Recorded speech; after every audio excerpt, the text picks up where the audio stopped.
what I have at the top, and then There was Check one. One of the cards, they said the same thing, and then there was like me and Ben. Good evening, ladies and gentlemen, and welcome to Uriah Faber's A1 Combat 22. These bouts are sanctioned and regulated by the California State Athletic Commission. Commissioner Peter Villegas, Executive Officer Mr. Andy Foster. Your lead inspector this evening, George Ramos Jr., our timekeeper, Terry Burton. Your ringside physicians, Dr. Gary Furness and Dr. Timothy Smith. Your three judges at cage side, Dan Mobley, Brian Tyler, and Brandon Saucedo. And your referees this evening, David Shirley and Mike Bentran. This show is presented by Tom Anderson Presents. Fight fans, we will begin our show at straight up 7 o'clock. So as soon as you see the signature on the screen, we're a go. let's go. Hey, don't tell people, but Oh, I didn't even notice. that's what happens when you're getting paid.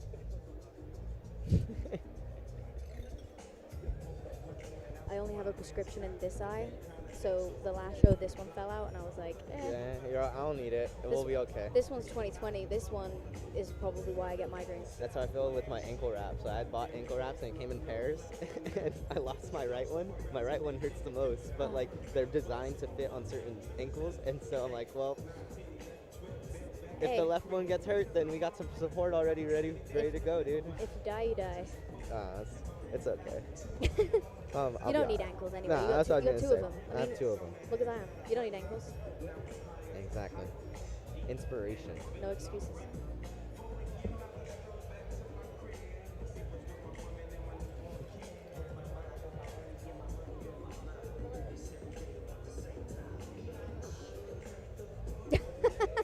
I was like, what? I know. Hey, he's gonna see these and be like,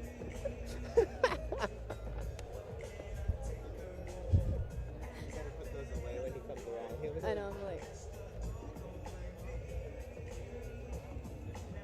I was watching the last broadcast, you know, it's so funny, you're like, they're talking about perfect union, you're like, I don't partake in that, but I don't have you guys in my ear at all. Okay. So I need eye contact and give me that when you're ready to go. got you. I'll just yell. I wouldn't just because. I mean, yeah, completely do it that way, but you know, come on, Garrett, go. No, you have to at least throw one curse word in. Hey, I'm a wife. I can definitely carry my voice that far. Yeah, but Fajardo is your husband, and he knows how to turn it off. That's valid. Is the first one up? Hey, get that 20 ready, boys. Hey, I might have to raise the price. Some bitch at the gas station called me out $20 yesterday, so I'm only gonna break even if I do If it. she conned you at $20, that's your own goddamn I fault. know. She used her kid. I felt bad. I was trying to be a nice person. Fuck that bitch. I know. Wait. How'd you get conned out of $20? They did the old, like, we're on our way to the hospital, we got no gas. They wait till I left, and then I saw them go up to another guy, and I was like, oh shit, they're scamming people. I circled back, there's a security guard walking over, and I went, hey, I think they're scamming people. And he's like, yeah, that's what I'm here to handle. And I was like, could you get my $20 back? It was like the principal, you know? And then she sent her daughter into the gas station with like a handful of money, a fistful. And she was like, oh, she's gonna pay now. And I was like, that's why people aren't nice. Four pockets full there.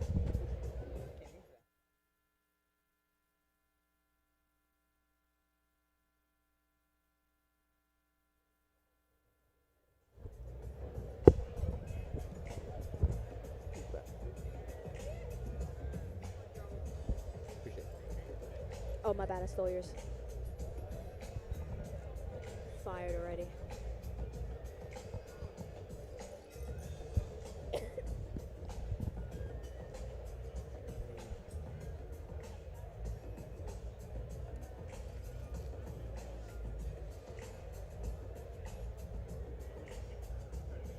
The one thing Eli did say, he goes, yeah, nothing really to say, but do you know what the rules are or how long the rounds are? I was like, oh, nope.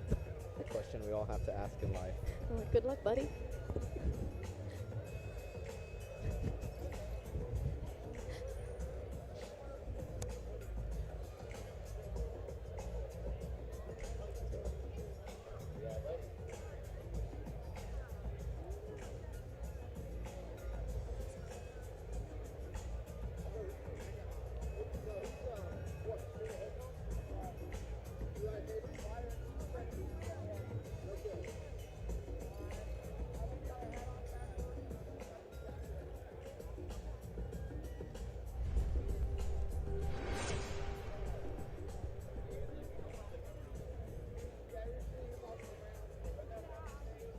wait, hold on.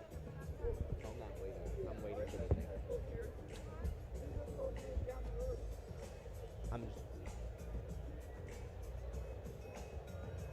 And we are now live here at the Hard Rock Sacramento A1 Combat 22 as we look to kick off an action-packed card of 7 professional MMA bouts, with our MMA main event being a fight months in the making. We now take it over to Garrett Furtex for our first official fight announcement of the evening. Michael Hernandez here with the legendary UFC.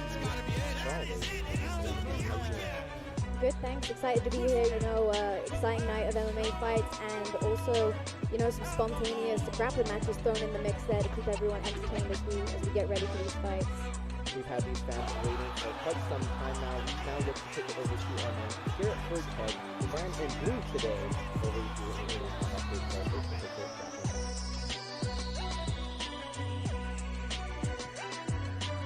Ladies and gentlemen, please welcome our first grappler this evening, Walter Shaw. And Walter Shaw coming out to the cage. I think Corey McKenna may have a little bit of a familiar relationship with this gentleman. What can you give us, the fans, or possibly the people, a little bit of the grappling experts at home that are possibly looking to watch this one, about Walter Shaw? Yeah, Walter's actually one of my fighters. I've been with him since day one. Actually, jokingly refer to him as my son. He's come so far. Actually got an armbar in his last fight. Came in with absolutely no experience, and we've just built him up. And I'm really excited to see what he's going to do as he comes in here tonight. He's been training really hard at Team Alpha Male, and yeah, I'm super excited for him. And comes over, gives you the nod of approval as we now look to take it over to Garrett Furtex for our second fighter. Introducing his opponent, Ben Reese. Crowd are definitely pumped here for the fight, for these grappling matches. We got people in the crowd booing already. It's only the first match of the night. And it looks like both of these gentlemen sharing a little bit of camaraderie between each other. I mean, it seems both of them have a little bit of a relationship, and they've trained with each other in the past. So do you think that kind of comes into play, especially in a grappling match where you're trying to show off a little bit more of the, a little bit more of the fun stuff that you got in your arsenal? Yeah, these guys are super familiar with one another. They actually work together, so they're together day and night. They train together, they work together, they're always talking smack. These guys are like brothers out there, you know what I mean? It's going to be fun tonight. They love to push each other's buttons, that's for sure. And you gotta love the tights there from Mr. Ben Faber Reese. I mean, he's got the whole setup and the whole get up. We now look to take it over to Garrett Furtex for the official fight event. Ladies and gentlemen, good evening and welcome to the Hard Rock Live here for Uriah Faber's A1 Combat. Streaming live on the A1 Combat YouTube channel and on A1Combat.com. Tonight's event is produced by Tom Anderson Presents. We kick off A1 Combat 22 with submission grappling with one 10-minute round. Introducing first the blue corner from Guam. Please welcome Walter Shaw. And introducing his opponent out of the red corner from Devon, England. Please welcome Ben Faber Reese. Your referee, David Shirley.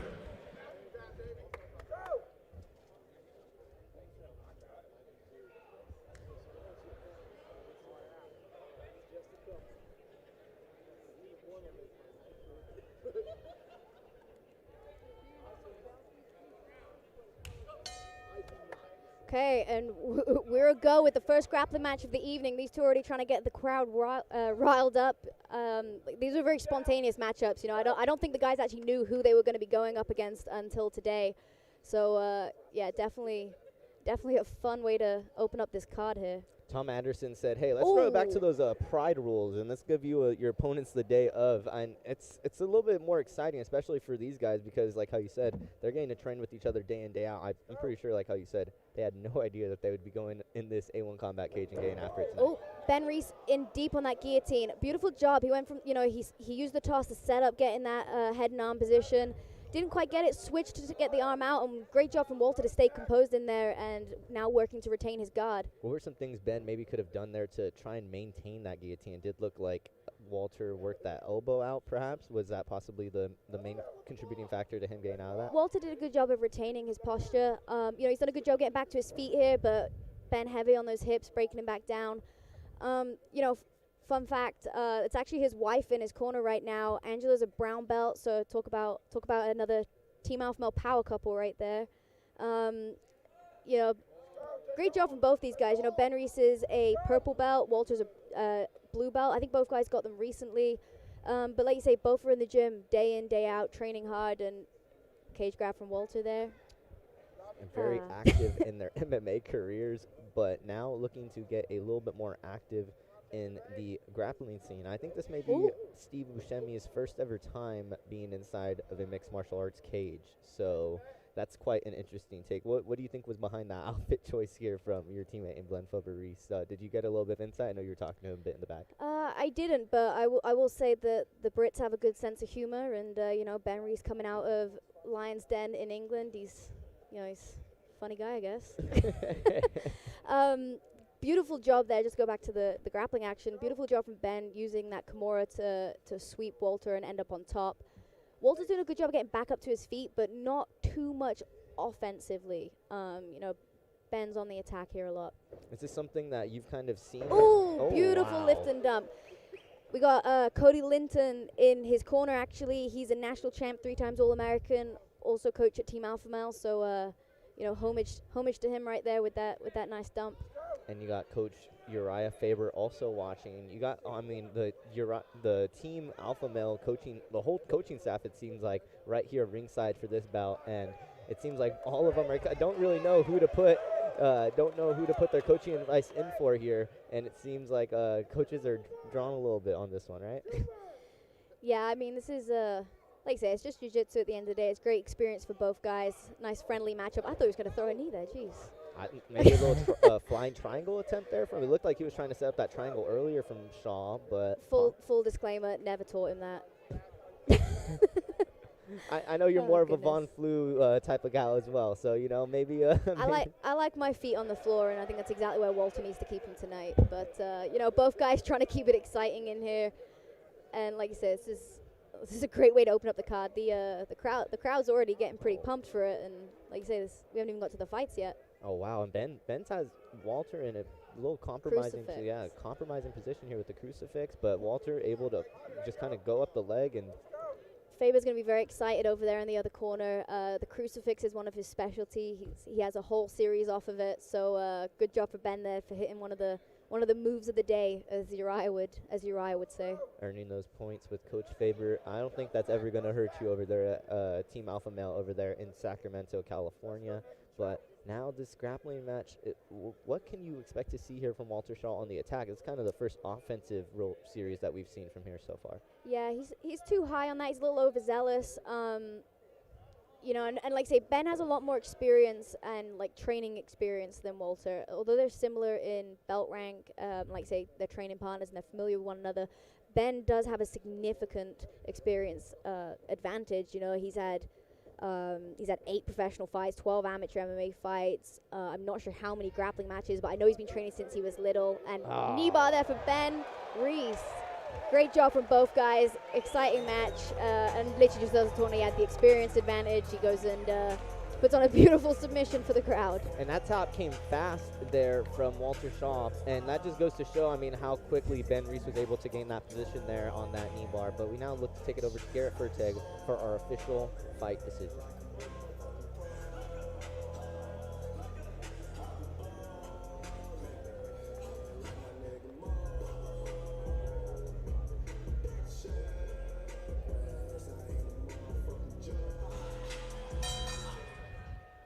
Ladies and gentlemen, in 4 minutes, 36 seconds, your winner by knee bar, Ben Faber Reese.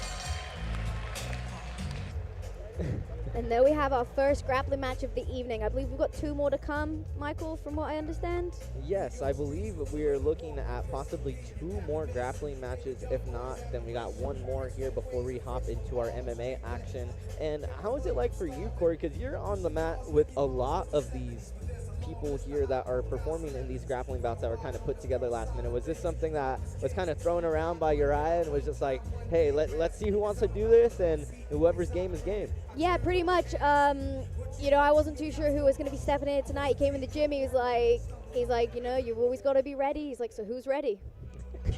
So here we have it, Team Alpha Male grapple off. But yeah, like I say, a really fun way to kick off the card. You know, it's a little bit smaller card than what we're used to from an MMA standpoint, but we've thrown in some grappling matches to keep everyone back home entertained. And you know, the 2 lads just now did a great job of keeping things entertaining for everybody, and I'm very excited to see who's about to walk out next.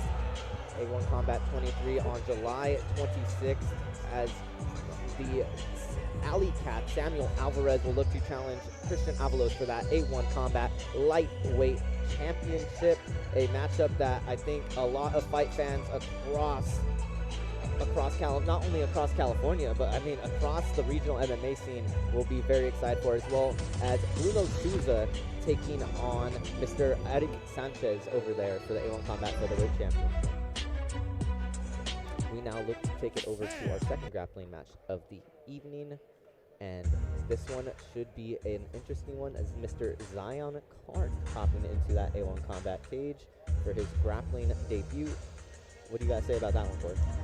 Yeah, you know, Zion's an absolute inspiration. He's been in the gym all week training hard, and you know, he was one of the first ones to put his hand up when Uriah asked who's down to go. So very exciting to see him come in tonight and show everybody that there's no limitations to what you can do.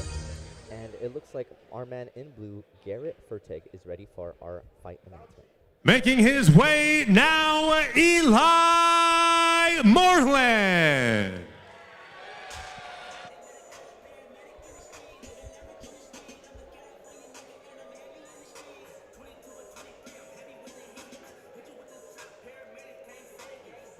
And Eli Marlin out of Nexus BJJ and Team Alpha Male, 2 very popular gyms in the Northern California area. Nexus Brazilian Jiu-Jitsu having the likes of Jack Duffy and Billy Brand over there. I mean, obviously Team Alpha Male very talented in their own rights.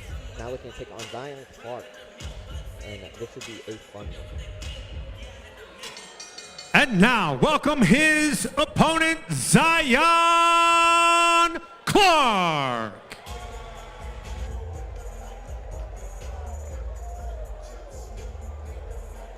And Mr. Zion Clark makes his way to the A1 Combat cage with a much fanfare here, if you cannot hear it right behind me. A man that has faced multiple challenges in his life but has never let anything get in his way, has been a national champion in wrestling, as well as recently being featured in Nike ads. So I don't think the lights over here in this cage tonight are going to be scary for Mr. Zion Clark, Corey. Yeah, exactly. Like you say, if you're not familiar with Zion Clark, he has his own Netflix documentary. He's very popular, obviously, for, like say, overcoming all these challenges, and a true inspiration as he steps in here tonight. A very inspirational story, and Garrett Furtig, our man over there, looking to read off our official fight announcement. A1 Combat is set now for our final submission grappling match, sponsored by Hoffman Excavation, 559 Fights, and Aloha Electric Company. We introduce first the blue corner. From Sacramento, California, please welcome Eli Marlin. Now introducing his opponent from Massland, Ohio, Zion Big Z Clark. Your referee, Mike Bentra.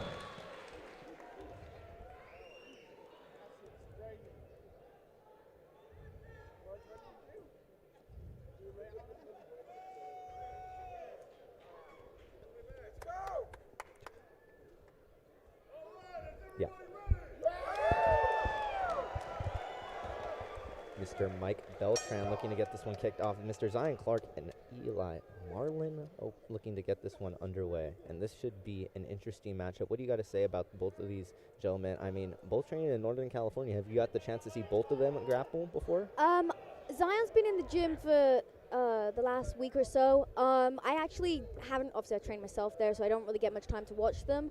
I haven't really seen much from Eli. You know, both guys are coming in fresh off of MMA wins. Zion Clark won his pro debut via unanimous decision at Gladiator Challenge, and Eli won his amateur debut by Triangle. So clearly some grappling experience there for Eli Marlin. And you know, like we mentioned, Zion has overcome many challenges. He's national champion wrestler. You know, he's competing in MMA. He's overcome a lot in his life, and I really think that that's just going to carry out here tonight, you know, with his grit and toughness. But also to mention, you know, for Eli, he's got his limitations also. You know, the movement of Zion is going to be very unorthodox and something that he has not encountered in his training coming up to now, more likely than not. 100%, and I mean, at only a white belt level, it definitely can be a little bit difficult to be able to pull off as many submissions or be able to do exactly what you want, especially against an experienced wrestler like Zion. Triangles in deep there from Eli. You know, Zion is insanely strong with his upper body. Obviously, you know, having to move around the way he does and compensating with his upper body strength, he has a lot of upper body strength. But as we talk about those challenges, obviously it's going to be hard for him to posture in these positions, you know, due to that. He's doing a great job of sprawling and pulling that knee down. Eli's doing a good job of attacking that arm. And this is in deep, and you know, Zion's doing a great job. This goes back to this grit and toughness that I was talking about. You know, one of his you know, main things that he talks about often is no excuses, and I just know that he's coming in here tonight taking Eli seriously, and he's been working hard. And Eli is someone that gets to work with the likes of, like how we were saying before, Jack Duffy over there at Nexus Brazilian Jiu-Jitsu, as well as Billy Brand, both two gentlemen that we are going to see a little bit later tonight. So should be very, very exciting in the terms of what he's able to put on compared to a lot of other possible white belt talent. Great job from both guys staying composed in this position. You know, Eli has had this triangle locked in, and a lot of people would actually give it up, you know, because they feel like they don't have it. He's doing a good job of staying relentless with it, and Zion's doing a good job of staying calm. You know, the choke's not in so deep to where he's going to go out, but he is obviously in danger. He's doing a good job of staying calm, creating space with his hands. Yeah, but like phenomenal work from both guys in this position. And this bout brought to you by 559 Fights, a organization over there in the Central Valley of California. And a tap drawn from Zion Clark. Eli Marlin draws the victory over here at A1 Combat 22. And like how you said, Corey, he was absolutely relentless on that triangle and armbar attack. Yeah, like I say, great job from both guys. And a true testament to, sorry, the crowd's going crazy. I was trying to figure out if that was a positive or a negative response. But, you know, both guys are high-level competitors, and hats off to Eli for treating him as such. You know, he gave Zion the respect that he deserves here tonight, and both guys can be happy with themselves and that performance. And a very, very dominant performance there from the likes of Mr. Eli Marlin. Ladies and gentlemen, at 3 minutes, 8 seconds, your winner by triangle, Eli Marlin. You know, some of the crowd booing there, but, like, you know, I'm gonna give it to Eli. Like I said, you know, like, Zion is a high-level competitor. He takes it seriously, and he wants to be taken seriously. So he got a competitive match here tonight, which is what he was looking for. And respect to both guys for coming out here and taking this as seriously as each other deserves.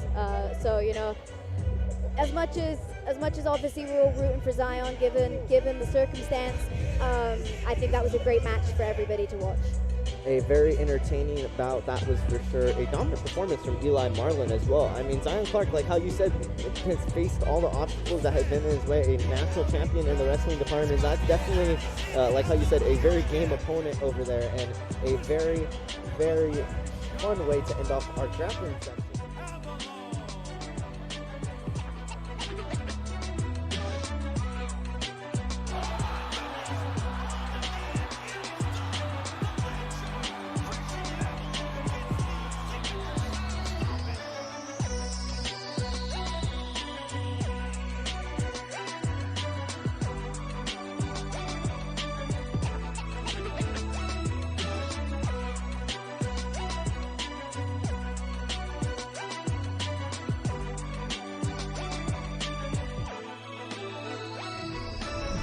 Chubudidze, originally from the Republic of Georgia. You know, speaking to Peyton before this, he said that he didn't even know where Georgia was. He didn't know Georgia was an actual country. He thought it was just a state in the United States of America. And meeting Baktong, it's been introducing him to a lot of the cultures that he had no knowledge of over there, especially near Georgia. So he said it's been a learning experience in all types of realms, not only MMA, but culturally as well. Yeah, that's very funny. You know, Peyton Talbot's a very smart fighter, so I'm a little surprised by that.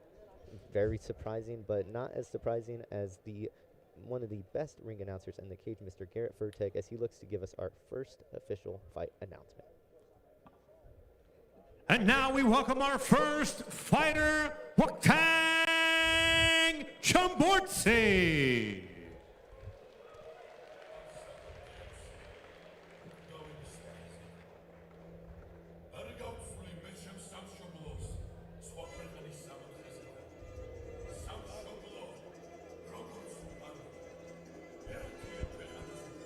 And our tail to tape here for this matchup, Sar Charles, 25 years of age compared to Vaktong's 28 years of age. Vaktong 3-1 in his MMA career, while Sar Charles only being 1-0. Zar is standing at 5'9", giving up 2 inches to the likes of Vaktong. 169.3 the weight for Zar Charles, and 170.3 for Mr. Vaktong Chubudidze. Vaktong making his way to the cage here now, cornered by the likes of Michael Wood, Peyton Talbot, St. John Smith, the Reno Academy of Combat crew that's kind of been very consistent over here at A1 Combat. What do you have to say about Mr. Vaktong Chubudidze, Corey McKenna? Yeah, so you mentioned judo black belt coming out of a very high level gym with the likes of Peyton Talbot, who's in his corner. We've got Zar Charles, who's a very high level wrestler, and now we've got Vaktong, who is a very high level judoka. And I always find these matchups interesting because, two very different styles with the same essential goal.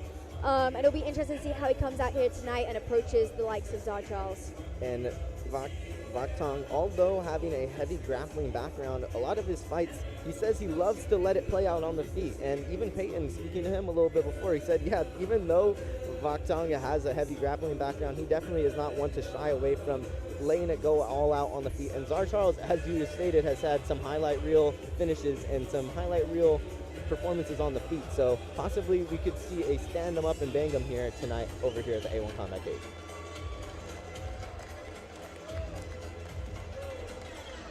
Making his way now, Zarfair Charles.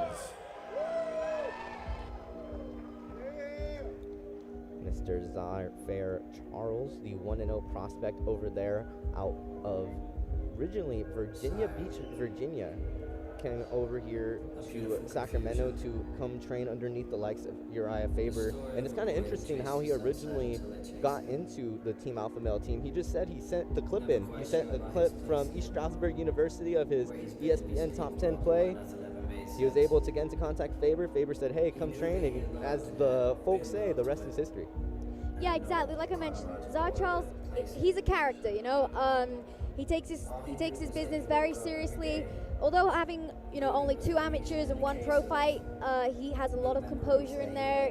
He's very meticulous, like I say, high-level wrestler with highlight reel striking. So I think the fans are going to be entertained regardless of where the fight stays here tonight. And frankly, I'll be surprised if this fight goes to distance. He's very intelligent. I mean, a man that obviously attended East Stroudsburg University, a 2022 NCAA Division II Super Region, placed 6th place over there in his wrestling career. I mean, this man not only had the brains to get in over there at East Stroudsburg University, but was also a 4-year participant over there on that wrestling team. So a man that has been disciplined and focused in his time in preparation to get to this MMA career. And I mean, like how you said, he has been able to so far put up some highlight reel performances, possibly looking to add another clip into that reel tonight. Yeah, and like I mentioned,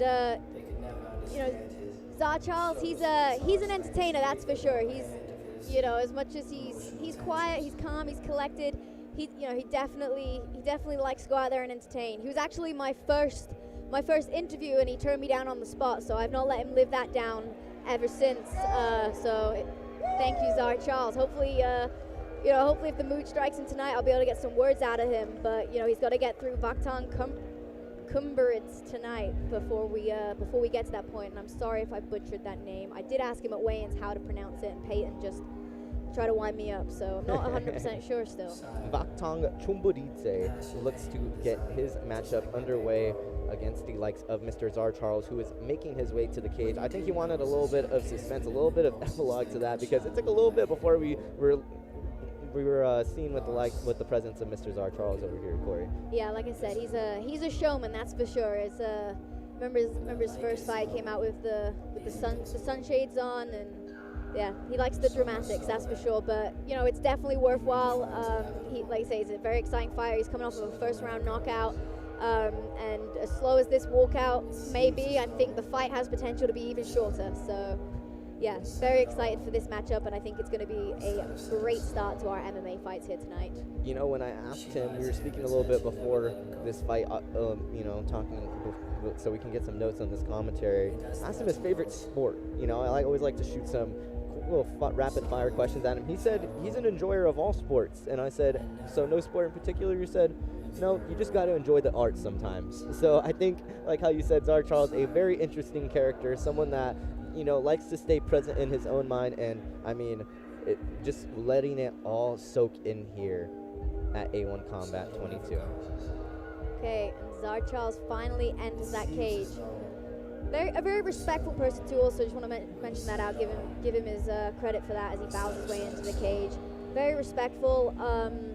You know, and he does this, like you mentioned, out of enjoyment and passion for the sport. He has a true love of mixed martial arts. We now look to take it over to Mr. Garrett Furteg for our official MMA announcement. From Sacramento, California, A1 Combat now moves to our first professional bout scheduled for 3 5-minute rounds in the welterweight division, presented by NorCal Recycling and Glass West. We introduce first the blue corner, standing 6'1", weighing 170 pounds, making his A1 Combat and American debut, holding a record of 3 professional wins, 1 defeat, representing Reno Academy of Combat from the Republic of Georgia, Vakhtang Chumburidze. And now we introduce his opponent across the cage, fighting out of the red corner, standing 5'9", weighing 169.3 pounds, returning to A1 Combat 1-0 as a professional. He represents Team Alpha Male from Sacramento, California, Czar Charles. Your referee, Mike Bentran.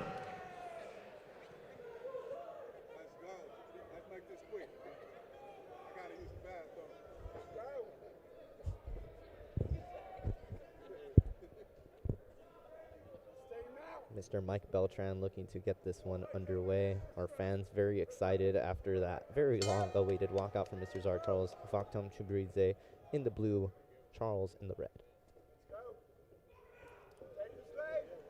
Great job from Vakhtang. You know, came straight out, held the center.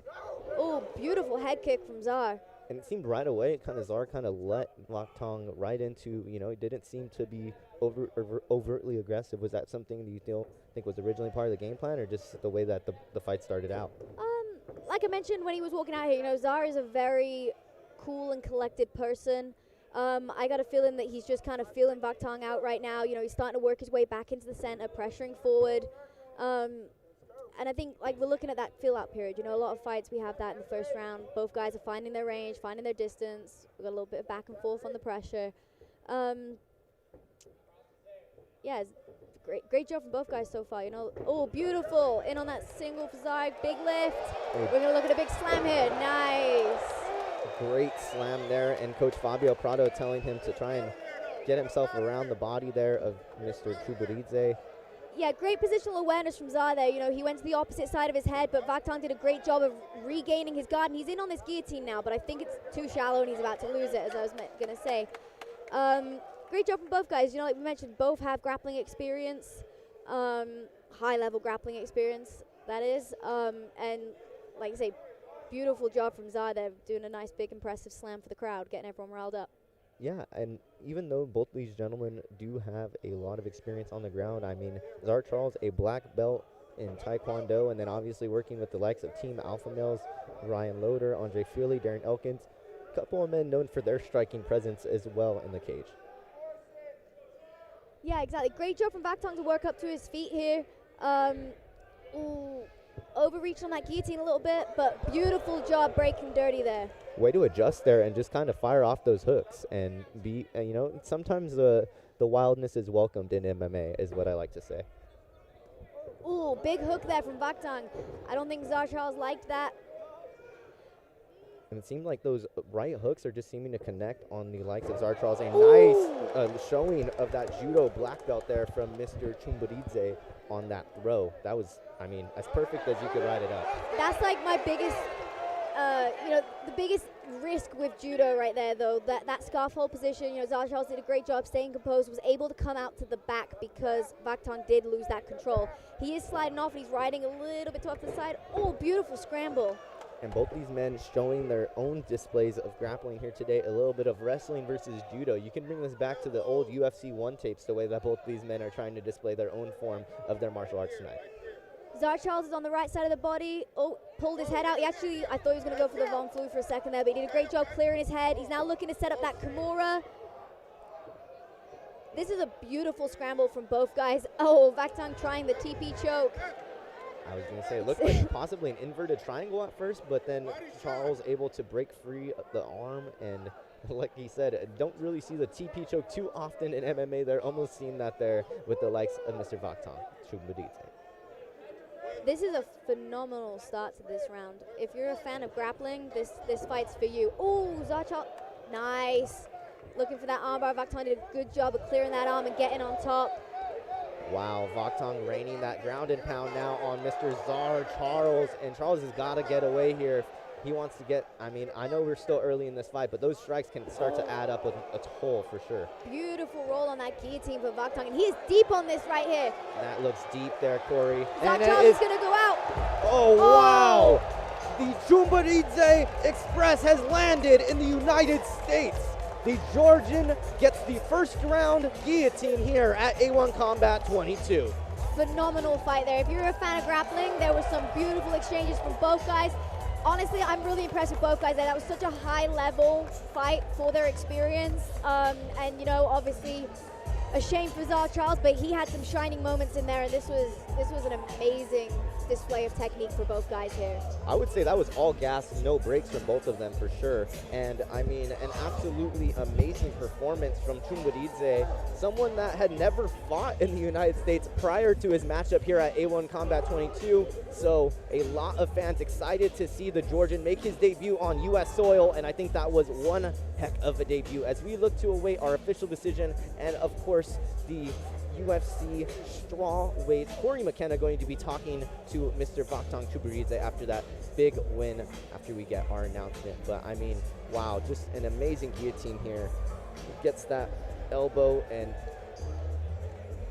you see just, wow. The way that he was able to get that arm tucked underneath the neck of Charles.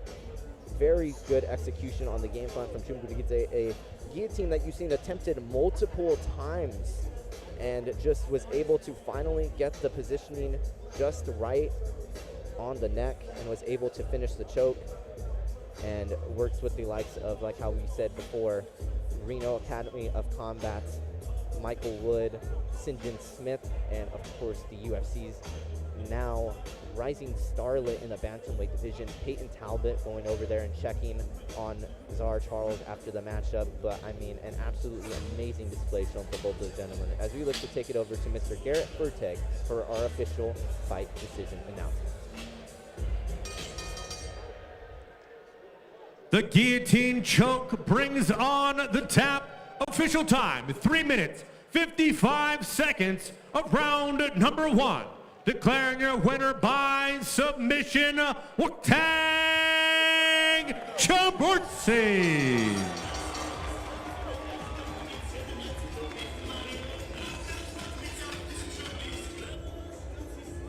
Vaktong Chumburidze now looking to possibly add on to that stellar now 4-1 MMA record And we take it over to Corey McKenna for her official post-fight. I'm going to ask you questions. Then you can...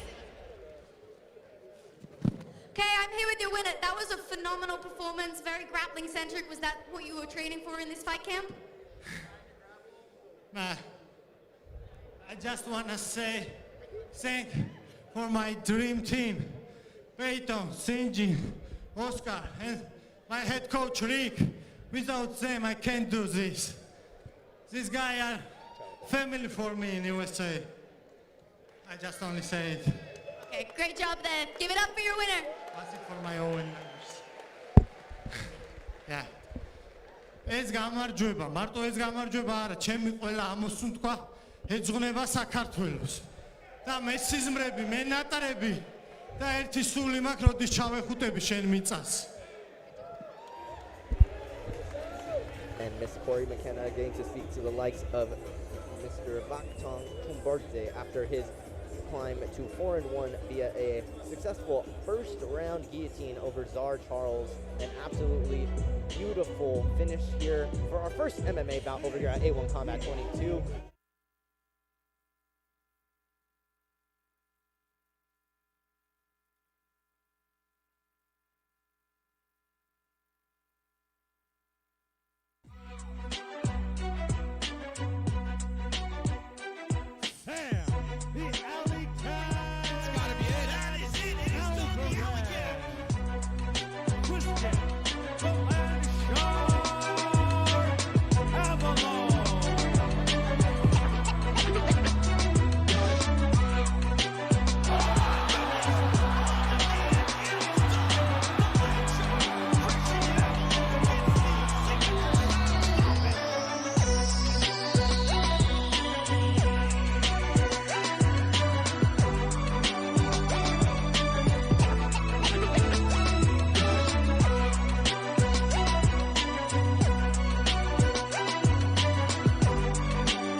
Hard.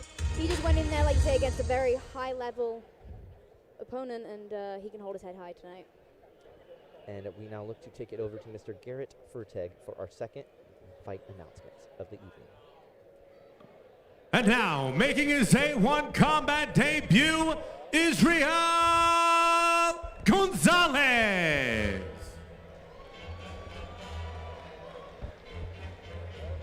You know, getting to speak to Israel Gonzalez in the lead up to this one was very interesting. Both these gentlemen share a very interesting mindset when it comes to the game of MMA, as we now look to take our eyes to the walk-out of Israel Gonzalez over there out of Warrior Camp MMA in Spokane, Washington, 125.2, the official weight for Mr. Israel Gonzalez. Said that he's been getting acclimated to California as of this last week, but said originally starting his MMA journey up north in Washington, he is no stranger to the likes of the West Coast here, Corey. Yeah, like I say, if that last fight was anything to speak for this card, we're only continuing that trend. You know, very exciting matchups here tonight. Some very high-level, matchups, and like you said, Israel is only 24 years of age, another young prospect, and I'm really excited for this fight here tonight. Our tail of the tape, Mason Hartshorn, M1000, 25 years of age, 2-1 in his MMA career, looking to take on the likes of Israel Gonzalez, who is 5'6", giving up 2 inches of height. In advantage is Mr. Mason Hartshorn. And I think this matchup should be very, very highly contested. I mean, both these gentlemen have shown not only their likes to display the striking, the grappling, but I mean, just throw it all together in the cage here tonight. It's going to be very fun. We now look to take it over to Mr. Garrett. And now, returning to A1 Combat, Mason Hartshorn.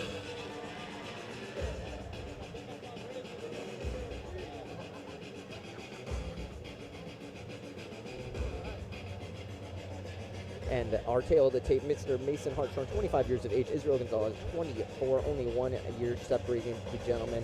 2-1 for Mr. Mason Hartshorn, and 4-1 for El Machete Israel Gonzalez. Mason Hartshorn, 5'4", and Israel Gonzalez, 5'6". The official weights for both gentlemen, Mason Hartshorn weighing in at 125.5, and Israel Gonzalez weighing in only at 0.3 pounds below at 125.2. Mason Hartshorn said that he's been working on everything in the lead up to this camp. He says that he wants to stay overtly active in the 2024 year, and this is someone that you've got to personally see in the A1 Combat Cage a couple of times. What do you guys say about this matchup here tonight, Corey? Yeah, this is very exciting. You know, Hartshorn, he made quick work of Team Alpha Male's Talon Jermaine last time he was here at A1 Combat, and since then he's had a round 2 knockout. So 2 fairly fast finishes, 1 on the ground, 1 by a knockout. Clearly a well-rounded and skilled athlete, and I'm expecting fireworks here tonight from him. Yes, Mason Hartshorn and Mr. M1000, someone that, although he has a very impressive background in his Greco-Roman wrestling career, someone that does not shy away from a fair on the feet, and Israel Gonzalez said that he isn't either. You know, although Israel had a extensive wrestling background in his high school early days and just an overall game to MMA in his beginning roots, he says that he loves to just let the hands fly. And so I think the fans over here, not only at the Hard Rock Sacramento, but all the fans watching live on YouTube are going to be in for a treat for this one. Yeah, I'm very excited. I'm a huge fan of the lighter weight classes. You know, I love the way they scramble. I love the speed. Not to say that other weight classes don't do that, but I think we're in for a very high-paced fight here tonight with 2 very well-rounded athletes, despite their smaller records. And we now look to take it over to Mr. Garrett Furteg for our official fight announcement. A1 Combat is now set for flyweight action presented by Hillenbrand Brewery. Set for 3 5-minute rounds. We introduce first the blue corner. Standing 5 feet 6 inches tall, weighing 125.1 pounds, riding a 4-fight win streak. He is 4-1 overall in his professional career, representing Warrior Camp MMA from Spokane, Washington, El Machete, Israel Gonzalez. And now introducing his opponent, fighting out of the red corner, standing 5 feet 4 inches tall, weighing 125.5 pounds, with 1 professional win and 1 loss at A1 Combat, 2-1 overall, with 1 of his 2 wins coming by submission. He represents Team Black and Team Doom to Maya from Antioch, California, Mason M1000 Hartshorn. Your referee, David Shirley. And this bout brought to you by Hillenbrand Farmhouse Brewery over there in Newcastle, California. I want to thank them for their sponsoring of professional MMA bouts in the Northern California area. Gonzalez, Hartshorn got this one underway. Hartshorn in the red and Gonzalez in the blue. Nice opening leg kick there from the likes of Israel Gonzalez. Both guys pressuring as they come out here tonight to start off this round. Ooh, big shots from Hartshorn. Some big hook. A big hook there, landing on the likes of, oh wow, and he gets that rear naked choke early. That is deep. And wow, and this one's over in the first minute. Mason Hartshorn. Wow. Wow. And Corey, you didn't even get the exact positioning on that one before Mason was able to turn that one away. But what do you have to say about that finish there tonight from Mason Hartshorn? I was literally just about to say that I don't think this is going to come out of the first round. I'm not even sure we come out of the first minute. That was very, very impressive from Mason right there. And wow, one to watch. It's going to be an early night for the crowd tonight, I think, because that's 2 fights back to back. We've had fast finishes and we're only just getting started.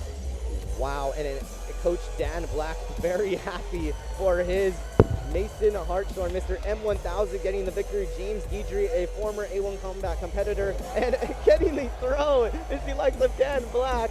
And you just gotta You gotta share a little bit of excitement there for that team after a great first round victory like that. We now look to take it over to Mr. Garrett Vertek for our official fight announcement.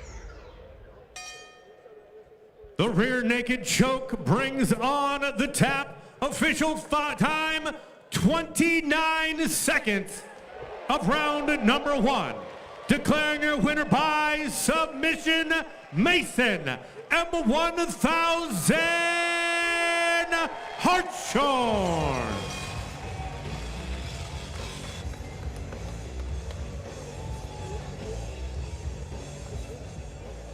And we now look to take it over to Corey McKenna for our post-fight interview.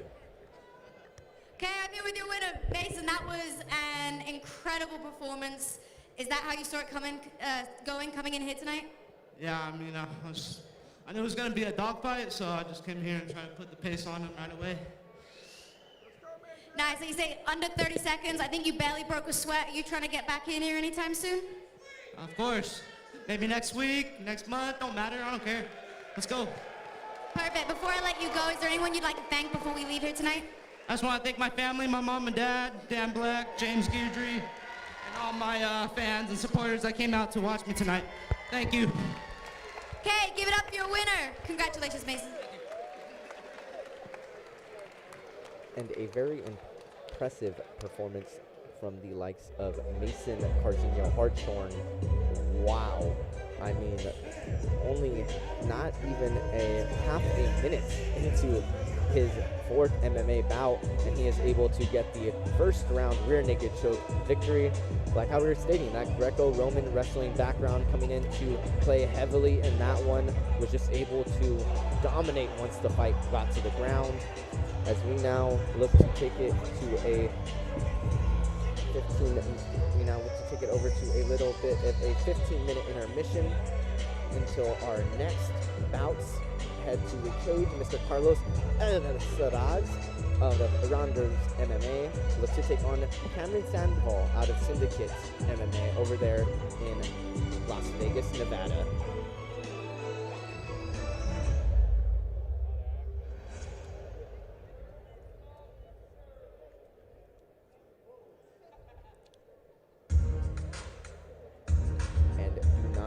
Out on the rest of the bouts that we have prepared here tonight. We have Cole Lauren taking on the debuting Eric Frosty Cortez. Mr. Violence over there out of Lineage Muay Thai looking to improve upon his so far budding MMA career. He looks to take on another budding prospect in Eric Frosty Cortez. That should be a very matchup there.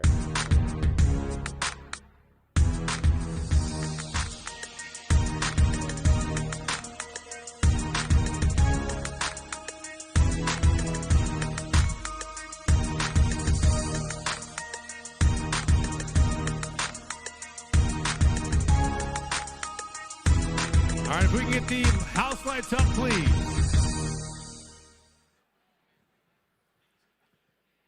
Since we're moving right along, I would first like to thank all the former and current military in attendance and streaming online. Please stand up. Any current or former military, please stand up.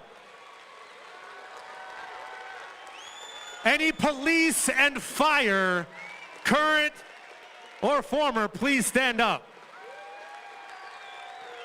And any other first responders, EMT, if you are a first responder, please stand up. Ladies and gentlemen, this is the heart and soul of our country. We need to put these people at a very high pedestal. They will give their life for our country, for our homes, and for our life. We need to give them a huge round of applause.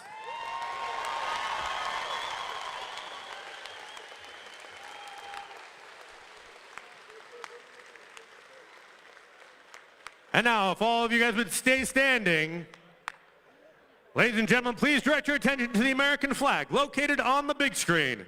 The privilege of this event has been made possible by those who have fought and continue to fight at home and abroad in the various branches of our military for the freedoms we all enjoy. Let us now honor and respect their efforts and our country. We ask you to please remove your hats. All veterans, we encourage you to render the appropriate salute. Everyone able, please stand at attention, placing your hand over your heart for the singing of our national anthem by Army Infantry Combat Specialist, Stuart Kosh.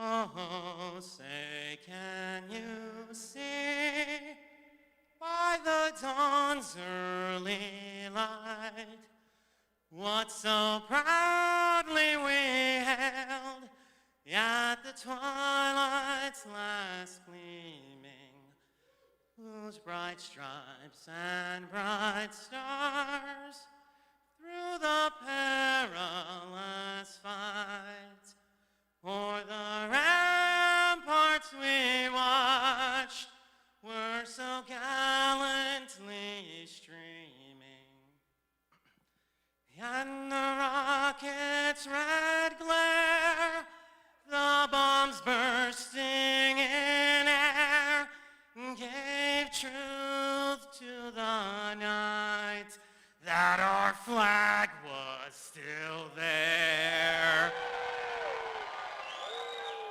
Oh, say, does that star-spangled banner yet wave? You're the land of the free and the home of the brave. Sacramento, are you ready for war? Ladies and gentlemen, once again, Army Infantry Specialist, Stuart Kosh.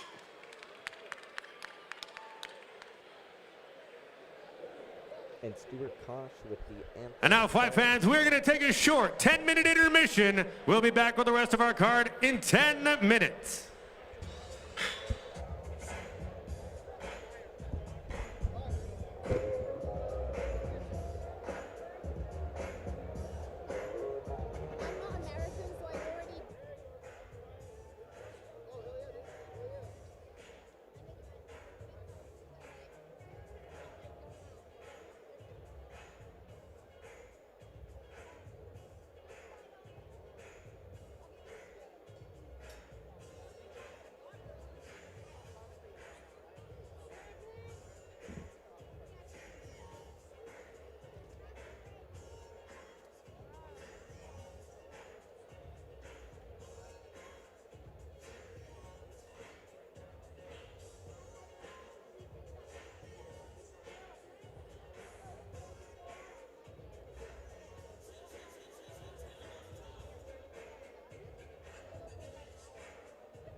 If we can have all commission to cage side, please. All commission to cage side.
And we are back here live over here at the Hard Rock Sacramento.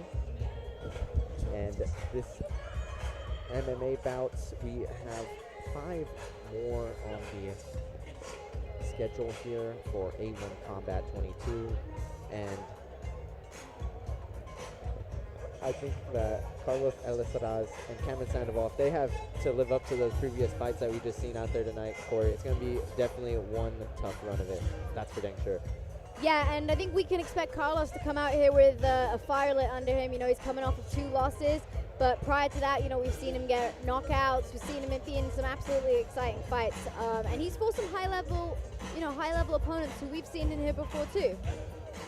Yes, and it seems to be that Cameron Sandoval did take a little bit of a break, but, you know, getting to speak to him beforehand, he just said that, you know, sometimes taking that time off from the sport can be a little bit beneficial. You know, he said he took some trips away from the cage in terms of, like, actually going to a different country. He went to Thailand. He went to go train over there for quite some time. So definitely be very exciting to see where he brings that out on display here tonight. Yeah, and then obviously, like you said, we have Cameron Sandoval coming in here. He's coming off of 2 wins, both submission finishes in round 1. So, you know, Carlos is going to be coming out here trying to get back in that win column, and I'm sure we're going to be seeing Sandoval hunting heavy for those submission finishes and trying to keep his streak of first-round finishes going. And it seems, too, that I mean, like we've been saying before, these fights have been going fast, you know, but they've been going, it seems that both fighters have just been putting their foots on the gas pedal and just letting it all go out there. If we continue to see this, we may be out of here before 10 p.m. tonight, boys. Yeah, I think we're in for an early night here, and an absolute treat for the grapplers so far. You know, we've had nothing but finishes, and you know, I think we're going to see that continue as we go into this next fight. Like, I'm pulling up Cameron Sandoval's record right here, and even at amateur, you know, he had like 75% of his wins were submissions. He's then, you know, 2-0 with 2 first-round submissions.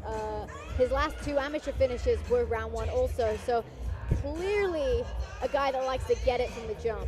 And he was somebody that was only a 3-sport athlete originally in high school, and then just said, hey, I'm going to go ahead and start training at the age of 19, so very still young in his MMA career. But I know that matchup is up next, but we still have 4 other MMA bouts that are still on the card. Cole Lauren and Eric Cortez, Mr. Frosty. I mean, what do you have to say about that matchup? Somebody, Mr. Frosty Cortez, that you are very familiar with over there training at Team Alpha Male with the likes of yourself. Yeah, Frosty is a highly touted prospect. You know, silver medalist as a youth in the IMMAF World Champion. Countless wrestling accolades. Honestly, like we spoke to him at the weigh-ins yesterday. kid had to pull up a note.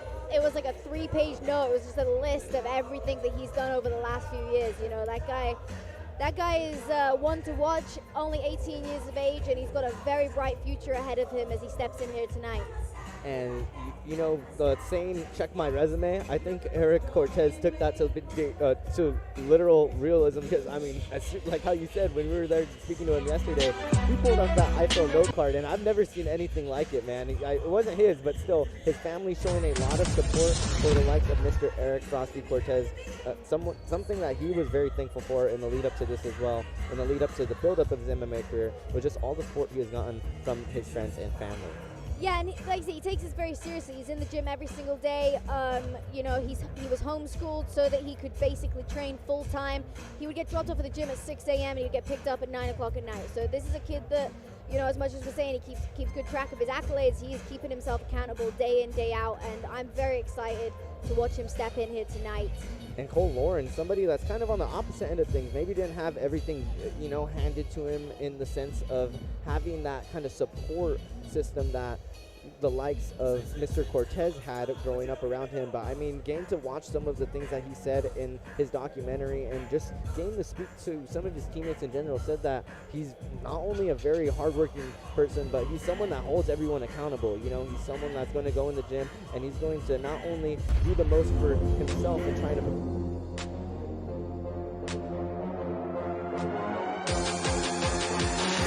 reaching trouble, he's gonna tap. What a fight!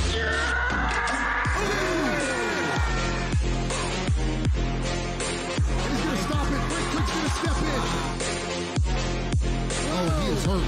Cody Vogels just ended this fight. The throne defended by the young Titan. Wow! He gives him the Uriah. Carly Chandler with an opportunity to tap out the gold medalist. Wow! This time he's in trouble. Bad spot here. The submission, Miguel Ceja. It's been an amazing night of fights. From top to bottom.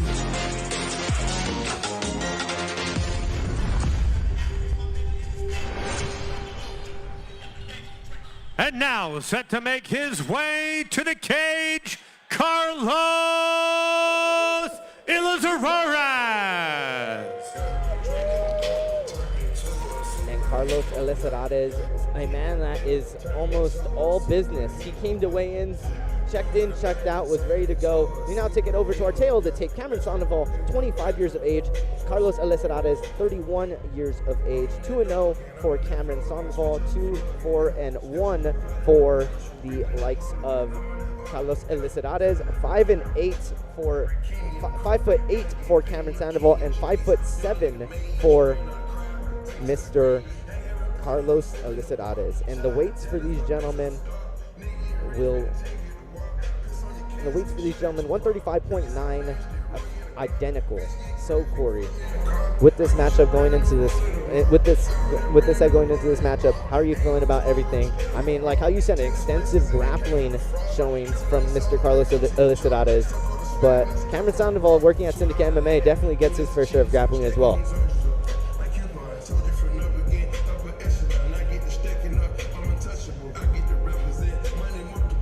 Yeah, like I say, I think, I mean, I hate to call fights, but I'll be surprised if this one goes the distance here tonight. I think we're going to be looking at a great grappling exchange. As mentioned previously, you know, Cameron Sandoval has a very extensive grappling background or history of finishes. So, I mean, on paper, I would say Carlos needs to be looking to keep it on the feet. But I'm sure he's coming out here, like I say, he's going to have a great game plan, a fire lit under him to get back in that win column, and I am super excited to see what him and his team have come up with here tonight. Carlos Ilizarrarez over over there out of Rounders MMA in Anaheim, California, and he's someone that, like how you said, although he's working in a boxing gym, he's someone that's not taking away from the other arts that go into the cage. And we now look to take it over to Garrett Ferteg for our second fighter walkout. And now, please welcome his opponent, Cameron Sandoval.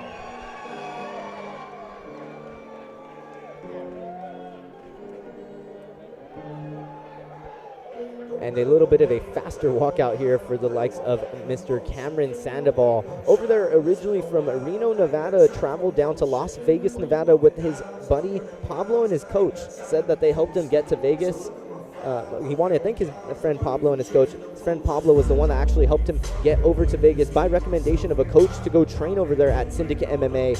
And now 2-0 in his professional MMA career. Cameron Sandoval, coached over there by a very, very talented coach in the likes of Mr. John Wood. What do you got to say about this matchup, Corey? Yeah, like I said, very excited for this. Like I say, Cameron Sandoval, only a 2-0 record, but, you know, clearly a very talented athlete. Just seen this. He actually lost to Peyton Talbot in his amateur days. And that was one of his very few. He only had 2 amateur losses, one of which was Peyton Talbot. So this is a guy that has tested himself against the highest athletes from the jump, just looking at this record right here. So true testament to him and his ability, and very excited to see if he's able to pull off another early finish here tonight. And like how you said, he has faced some of the top competition, like the likes of now the UFC's Peyton Talbot. Cameron Sandoval, 2-0, looking to test his record to the likes of Carlos Elisarades, 2-5-1. We now look to take it over to Garrett Ferteg in the cage for our official fight announcement. Sinar Factory presents our next bout here at A122. Scheduled for 3 5-minute rounds in the bantamweight division. Introducing first, the blue corner. Standing 5 feet 7 inches tall, weighing 135.9 pounds. With 7 professional fights to his credit, he returns to A1 Combat, representing Rounders MMA from Anaheim, California, Carlos Ilizarrarez. And now introducing his opponent, fighting out of the red corner. Standing 5'8", weighing 135.9 pounds, making his A1 Combat debut undefeated as a professional at 2-0, with both of his wins coming by first round submission, representing Syndicate MMA from Reno, Nevada, Cameron Sandoval. Your referee, Mike Beltran. Referee Mike Beltran looking to get this one away. This bout brought to you by NorCal Recycling. Carlos Elisarades in the blue and Cameron Sandoval in the red. We are now underway over here. A1 Combat 22. Corey, what are you seeing from both these gentlemen right at the jump? Yeah, I mean, Sandoval's doing a good job coming out, holding the center, pressuring forward against Carlos. You know, and I think, like I mentioned, this is a guy that likes to get going from the jump, clearly based on his record. Not much feeling around from both guys here tonight. And it just seems like that's kind of been the trend, like how you said. I know you're not. You said you're not trying to beat a dead horse, but it just has seemed all tonight that these gentlemen and later, hopefully, these ladies in the featherweight division have just all gas, no break, just been on either on the aggression or just been pressuring their opponents. Beautiful job from Sandoval here. You know, he landed one of those push kicks really hard, and now he's like faking those kicks, using that to set it up. Beautiful overhand. Really impressed with the striking here. You know, coming out, we spoke a lot about his grappling based off his record, but he's doing a great job of evading those strikes from Carlos. And yeah, now he's in on that underhook, looking to take Carlos down to the ground, which I think is where he wants to take it tonight, clearly. And Cameron Sandoval said that he wanted to make the likes of Carlos Elisarades pay for the mistakes that whatever were made in the cage tonight. And it seems like how you were saying right away. I mean, got that front body teep right off, and it seemed he knew that Elisarades was not a fan of that one whatsoever, and he's been on the aggression, on the attack ever since. Good job from Carlos, though, there, fighting that head positioning. He's heavy on those overhooks. I'd like to see him swim some underhooks and start looking to reverse that position. Oh, beautiful knee on the break. Nice front teeth there from Sandoval. Both guys are swinging. They're just, they are both laying it all out there in this first round, and we have not seen a fight leave that first round yet. Do you think possibly that's going to kind of debilitate some of these men as they look to go into the second?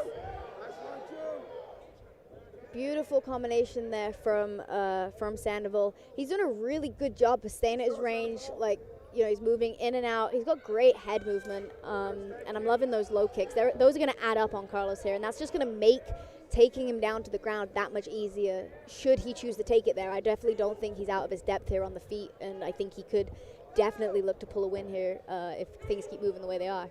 Cameron Sandoval looking a little bit Dominic Cruzas the way that he's been moving right there in the cage. I mean, just in and out kind of formations, and gets that single leg and just looking to climb the pipe there. And wow! Big slam! Oh, beautiful job there from Sandoval. Call McGraw-Hill, because that was about as textbook as it could be. A very, very nice takedown from the likes of Mr. Cameron Sandoval there. Again, looking to get to the back, possibly second rear naked choke finish on the night here. I can't quite see from this vantage point, but I do think that he may be under the neck here. Yep, he is. I think this could be it. Wow, Cameron And then we Sandoval. have our tap. Wow. Another first round finish for Cameron Sandoval. Cameron Wow. Sandoval 2-0. Now make that 3-0 for the Reno, Nevada, now Las Vegas resident over there out of Syndicate MMA, getting the first round rear naked choke finish over Carlos Alicidades here at A1 Combat 22. And that was a finish for the books there for Cameron Sandoval. Like how I said, a lot of highlight reels being made tonight, but Cameron Sandoval was able to just be as textbook as he could be here. A nice fades going into the body, and then just was able to attack later on the takedown. But here it is here. Wow. And the way that he was able, the elevation on that takedown there, was able to pass the guard, get to the rear naked choke. And it just seemed he just needed to get that hook in, and once that hook was in there, that was all she wrote. And that tap came very fast from the likes of Carlos Alicidades. That choke got in there very deep. We now look to take it over to Mr. Garrett Furtick for our official fight and decision announcement. The rear naked choke brings on the tap. Official time, 3 minutes, 2 seconds of the very first round. Declaring your winner by submission and still undefeated, Cameron Sandoval. And Corey McKenna in the cage now to speak to Cameron Sandoval, climbing to 3-0 now in his mixed martial arts career. A very talented young man that is looking to build on his MMA reservoir over there at Syndicate MMA, being cornered by the likes of John Wood. And now Okay, Corey I'm here with McKenna. your winner, Cameron Sandoval. Cameron, you're now 3-0 with all first round submission finishes. I'm going to assume you're not surprised? Nah, not surprised. I got a great team now, great coach and Coach Bigwood, and I'm just happy to get the job done. That's what we drill for. That's why I work so hard. That's all part of the plan. Okay, well, I'm assuming no injuries. You look great out there. What's next for you? Same thing. I'll be at the gym on Monday, working hard, helping my teammates, and then we'll get another one lined up. That's the plan. Like you say, phenomenal performance. Is there anyone you'd like to thank here tonight before we head out? Of course, I want to thank Coach and all my team at Syndicate, and then I just want to say rest in peace to my boy Carlos, man. You were one of my biggest fans, brother, and I hate that you're gone. You passed away a few weeks ago, and I just hope to make him proud like I always try to. So, Lowe's, rest in peace, brother. I know you're watching, bro, and I love you. Great job. That's a phenomenal performance, and I'm sure he's proud. And I'm very sure that Carlos is watching over there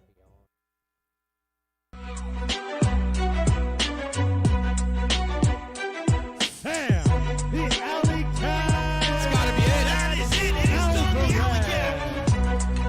Christian, the land shark, Avalon.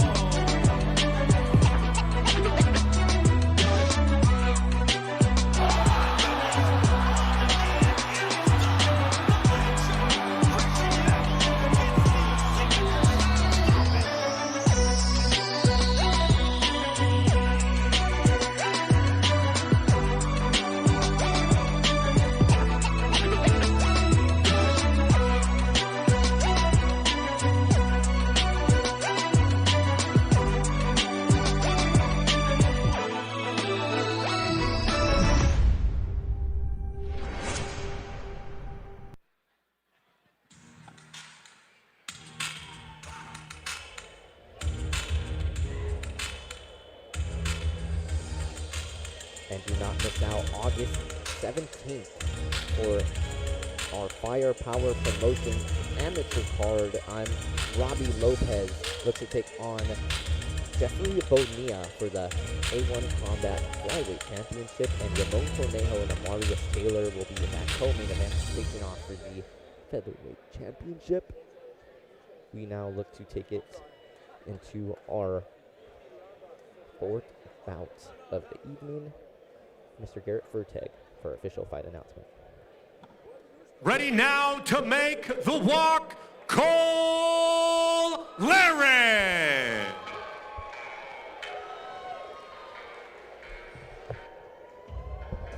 And we now look to our tail of the tape. 18 years of age for Eric Frosty Cortez. 28 years of age for the Mr. Violence, Cole Lauren. 2-1 for Cole Lauren, now making his walk to the cage here. And getting to speak to him before, a man that has no shortage of words for what he really wants to display in that cage. And that is exactly what his coach there is wearing on his shirt. And that is a Violence. Mr. Austin Algren over there, along with Jesse Doyle in his corner, and Quest Truxton there to watch as well. A budding amateur prospect in his own right is Quest Truxton, as Cole Lauren now getting his face Vaselined to get into the A1 Combat cage. 2-1 in his professional MMA career so far. Corey, what do you have to say about this young man, Cole Lauren? I am pumped for this fight, and I might just be saying it because, you know, we've just had 3 back-to-back impressive first-round finishes, but, you know, Cole Lauren coming off of 2 early stoppages, and, you know, I just think we're going to have one of those nights. I think we're in for another bomb burner. I think we're in for an exciting fight, and I am super pumped to see what Cole Lauren could do with Team Alpha Male prospect Eric Cortez. We now look to take it over to Garrett Furteg for our next fighter walkout. And now, making his professional debut, Eric Cortez. We now look to take it back over to our tail of the tape. 5'9", identical height for both these gentlemen. 155.3 for Eric Frosty Cortez and 155.5 for Mr. Violence, Cole Lauren. Eric Frosty Cortez making his way to the cage now here, and filling himself by Mac Dre is what's currently in the building. But let me just tell you, the fans are definitely feeling themselves here tonight here, Corey. I mean, a loud crowd pop here for the likes of Mr. Eric Frosty Cortez. Yeah, Frosty's a crowd pleaser, that's for sure. And when it comes to feeling themselves, nobody does it quite like Frosty. You know, he's that probably sounded very inappropriate for people back home, my bad. But he's always at the gym freestyling. He's always upbeat. He's always pumped. Like I say, he lives in that gym. He's comfortable. He's home when he's doing this stuff. So, it's just another day in the office for Frosty Cortez here, and he's coming off 2 decision wins. So, not displayed that finishing capability that Lauren has yet, but this kid is constantly testing himself every day, day in, day out, against the highest level UFC fighters at Team Alpha Male, and he is ready as he steps in there tonight. If you're getting Coach Uriah Faber, Mark Reeves, and Fabio Prado all to believe in you and, highly invest in your MMA career so far, I think you're doing pretty well for yourself and definitely got a pretty bright future. We now look to take it over to Garrett Furteg for our official fight announcements. A1 Combat would like to recognize once again all the brave men and women serving around the world in the various branches of our military, and to all the military personnel in attendance, law enforcement, and first responders streaming live, we thank you for your service. We move now to the lightweight division scheduled for 3 5-minute rounds presented by the United States Air Force. We introduce first the blue corner, standing 5'9", weighing 155.5 pounds, making his return to A1 Combat with 2 professional wins, 1 loss, representing a lineage Muay Thai and OT RTC from Huntington Beach, California. Please welcome Mr. Violence, Cole Larry. And now introducing his opponent across the cage, fighting out of the red corner, standing 5'9", weighing 155.3 pounds, undefeated as an amateur. Tonight he makes his professional debut, representing Team Alpha Male from Sacramento, California, Eric Frosty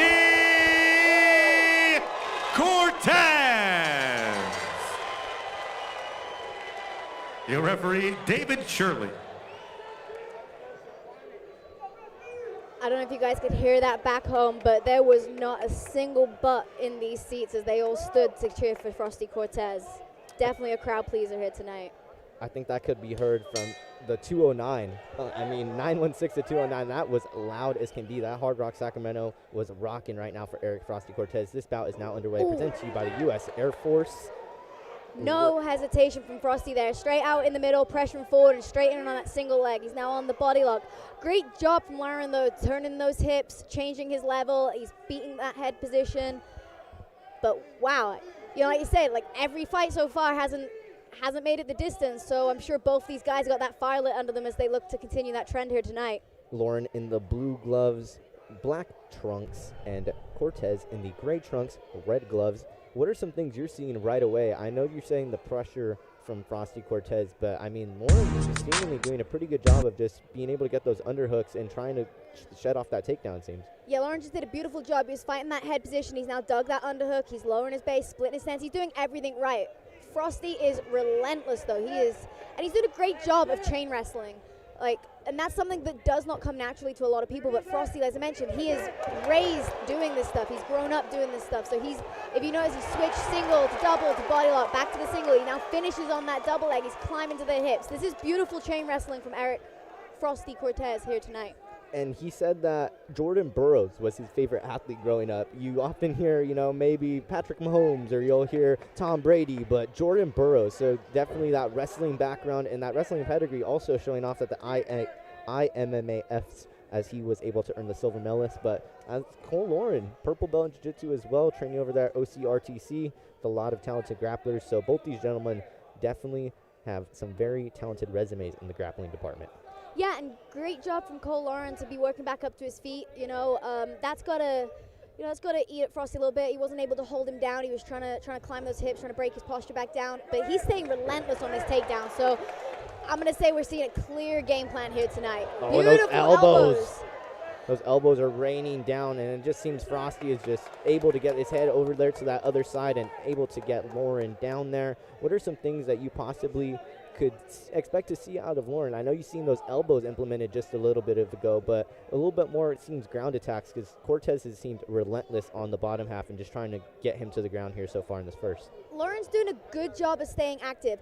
Those elbows there are beautiful, you know, and this is the pro debut of Frosty Cortez. He hasn't had to experience those yet. You know, for those that don't know, obviously elbows are illegal at amateur, as are knees to the head, so it's a completely different weapon that has now been implemented that Frosty has not had to deal with yet. So great job from Lauren to mix that up, use those in there.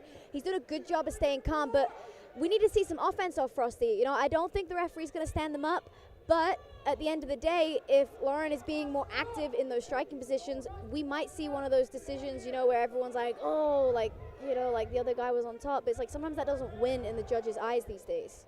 100%, and it seems like Lauren has been able to kind of find a groove for the striking on the ground here so far and been able to implement those elbows, which can seemingly be a little bit tricky, especially when a guy's just eating at your legs and just trying to hold you down and really just put pressure on you. And like how you said, I know you were saying the elbows are also a big thing, but how about these 5-minute rounds? I mean, when you're an amateur, the longest you're going ever is 9 minutes.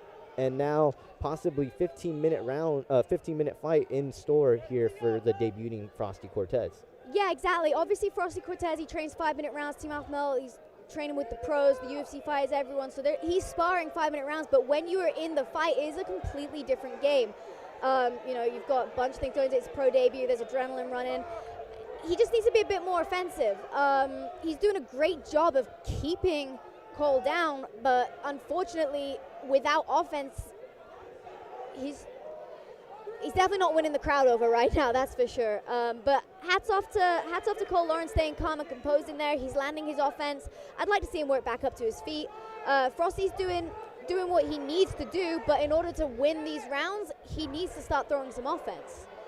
And it just seems that Cole Lauren is no and he's not even entertaining wanting to be right there. The way he was throwing up those arms and just kind of signaling to the crowd, he wants this one to be right back up on the feet, and he's landing those elbows once again. It just seems every time Frosty's playing his hell on that chest, Lauren's throwing those elbows. Yeah, and maybe Frosty's playing it safe. Maybe he's wearing him down. He wants to come out heavy in the next rounds. Or maybe he's, like you say, like if he lands some offense, I see him winning this round. Not necessarily the fight. Obviously, we're only round one. One thing I will say, like my pet peeve is people that sit there and like basically ask the referee to stand them up. You want to get up, get yourself up, you know what I mean? But he's doing a good job of bouncing up to his feet. That was beautiful, you know, big slam from Frosty, back up to his feet immediately for Lauren. Aloha Electric Sun Company, NorCal Recycling in Roseville. Lauren was doing a great job staying active with the elbows and the strikes. But, you know, Frosty did have the control. He did have the takedown. So it really depends on what the judges are looking at right here. I think those elbows in that last exchange did hurt Frosty. And I think that's something that he's going to have to be careful of coming out in this second and third because he was eating some pretty heavy elbows in those And it just seemed that oftentimes when Frosty was put in positions against that cage, that he was just able to, like how you said, climb the pipeline, go for the single legs, being able to switch that double leg. I wonder what the corner of Cole Lauren is going to be telling him going into the second round, maybe to possibly make some adjustments to where he's able to just keep it out on the feet. And it just, I mean, it was eerily very, very, very obvious that he did not want this one to be anywhere on the ground in this one. And someone that has the striking pedigree of the likes of Mr. Cole Lauren, you're definitely going to want to try and keep it up on the feet for sure. Yeah, he did a great job of landing those like dirty strikes in there, those close range elbows. You know, I'd maybe like to see him come out and try to hold the center and see if that makes it a little bit harder for Frosty to get on his legs. But, you know, Frosty was relentless with that and he was pressuring hard. So, yeah, I'll be interested to see how they come out in this second round and what the game changes are in those corners. Beautiful head kick into the jab, and Frosty shoots under to the double. Referee David Shirley getting the second round kicked off underway. Frosty just shooting for that double right off the bat. A nice front teep there from Lauren to start. Do you think that's possibly going to be a little bit more on the mind of Lauren as this fight just seems to progress, just being a little bit more mindful of the timing of where he's at in the rounds, because it's seeming that these takedowns are going to seem to play into favor of these judges' scorecards as the fight goes on? Yeah, it's a strange fight, you know, because like say Frosty is being dominant in the wrestling department, but he isn't throwing any offense, which can be very frustrating, especially if that ends up losing you the decision. Because at the end of the day, like they say, he's in these dominant positions. He's just not quite able to use them, and every time he does go to use them, Cole Lauren is doing an amazing job of jumping back up to his feet. So not just like, you know, not to knock Frosty at all. Beautiful knees here from Frosty, and this is what I mean. Like, it doesn't have to be heavy blows to the head. He's just landing those shots, scoring with the judges, showing that he's utilizing these positions to his advantage. And for Lauren, I'd like to see some urgency to break. You know, as much as he's doing a good job throwing these elbows and like you say, like being offensive in these perhaps lesser dominant positions, he clearly has an advantage striking, and I'd like to see him maybe press some urgency on actually breaking and holding the center, but it's easier said than done when you're sat on this side of the cage. And it definitely seems that Eric Cortez is getting the note from the audience that they want to see a little bit more action, throwing a little bit more of those knees. That maybe that was the thing too. You like how you were stating before, his first ever professional fight, possibly a little bit of a lack of that, you know, oh, I can throw these knees here now. I can be able to go attack for the head, because in the amateurs, like how you stated, you're not allowed to throw elbows. You're not allowed to throw knees to the head. So a different kind of arsenal is now into play for Eric Frosty Cortez, seeming to come out with a little bit more of that in the second round. Yeah, and I mean, hats off to Cole. He's using them, that's for sure. So he's definitely made Frosty aware that he is able to use those elbows, because he is, unfortunately, he's eating them in this position, you know, like as much as he's staying relentless, and hats off to him for doing so, the damage is adding up right now. I don't like the whole holding this double leg and eating those elbows. I just feel like he's taking a lot of unnecessary damage, especially in this position, you know. He's kind of stuck. His head's down. Lauren's doing a good job of keeping his head stuffed, and it's making it hard for Frosty to finish this takedown. I'd like to see Frosty break, land some strikes, reshoot. You know, like we practice that a lot. You break off the takedown, you throw some strikes up high, get their hands up, you reshoot, change your levels, like mixing it up, full MMA. And I think that comes with the experience of Cole Lauren. You know, he's had many MMA fights. Frosty is, you know, very established, but predominantly obviously in his wrestling background, and he only had a few amateur fights. So I think that's going to come with experience for Frosty, learning to utilize all of his skills as opposed to kind of like dying on that wrestling.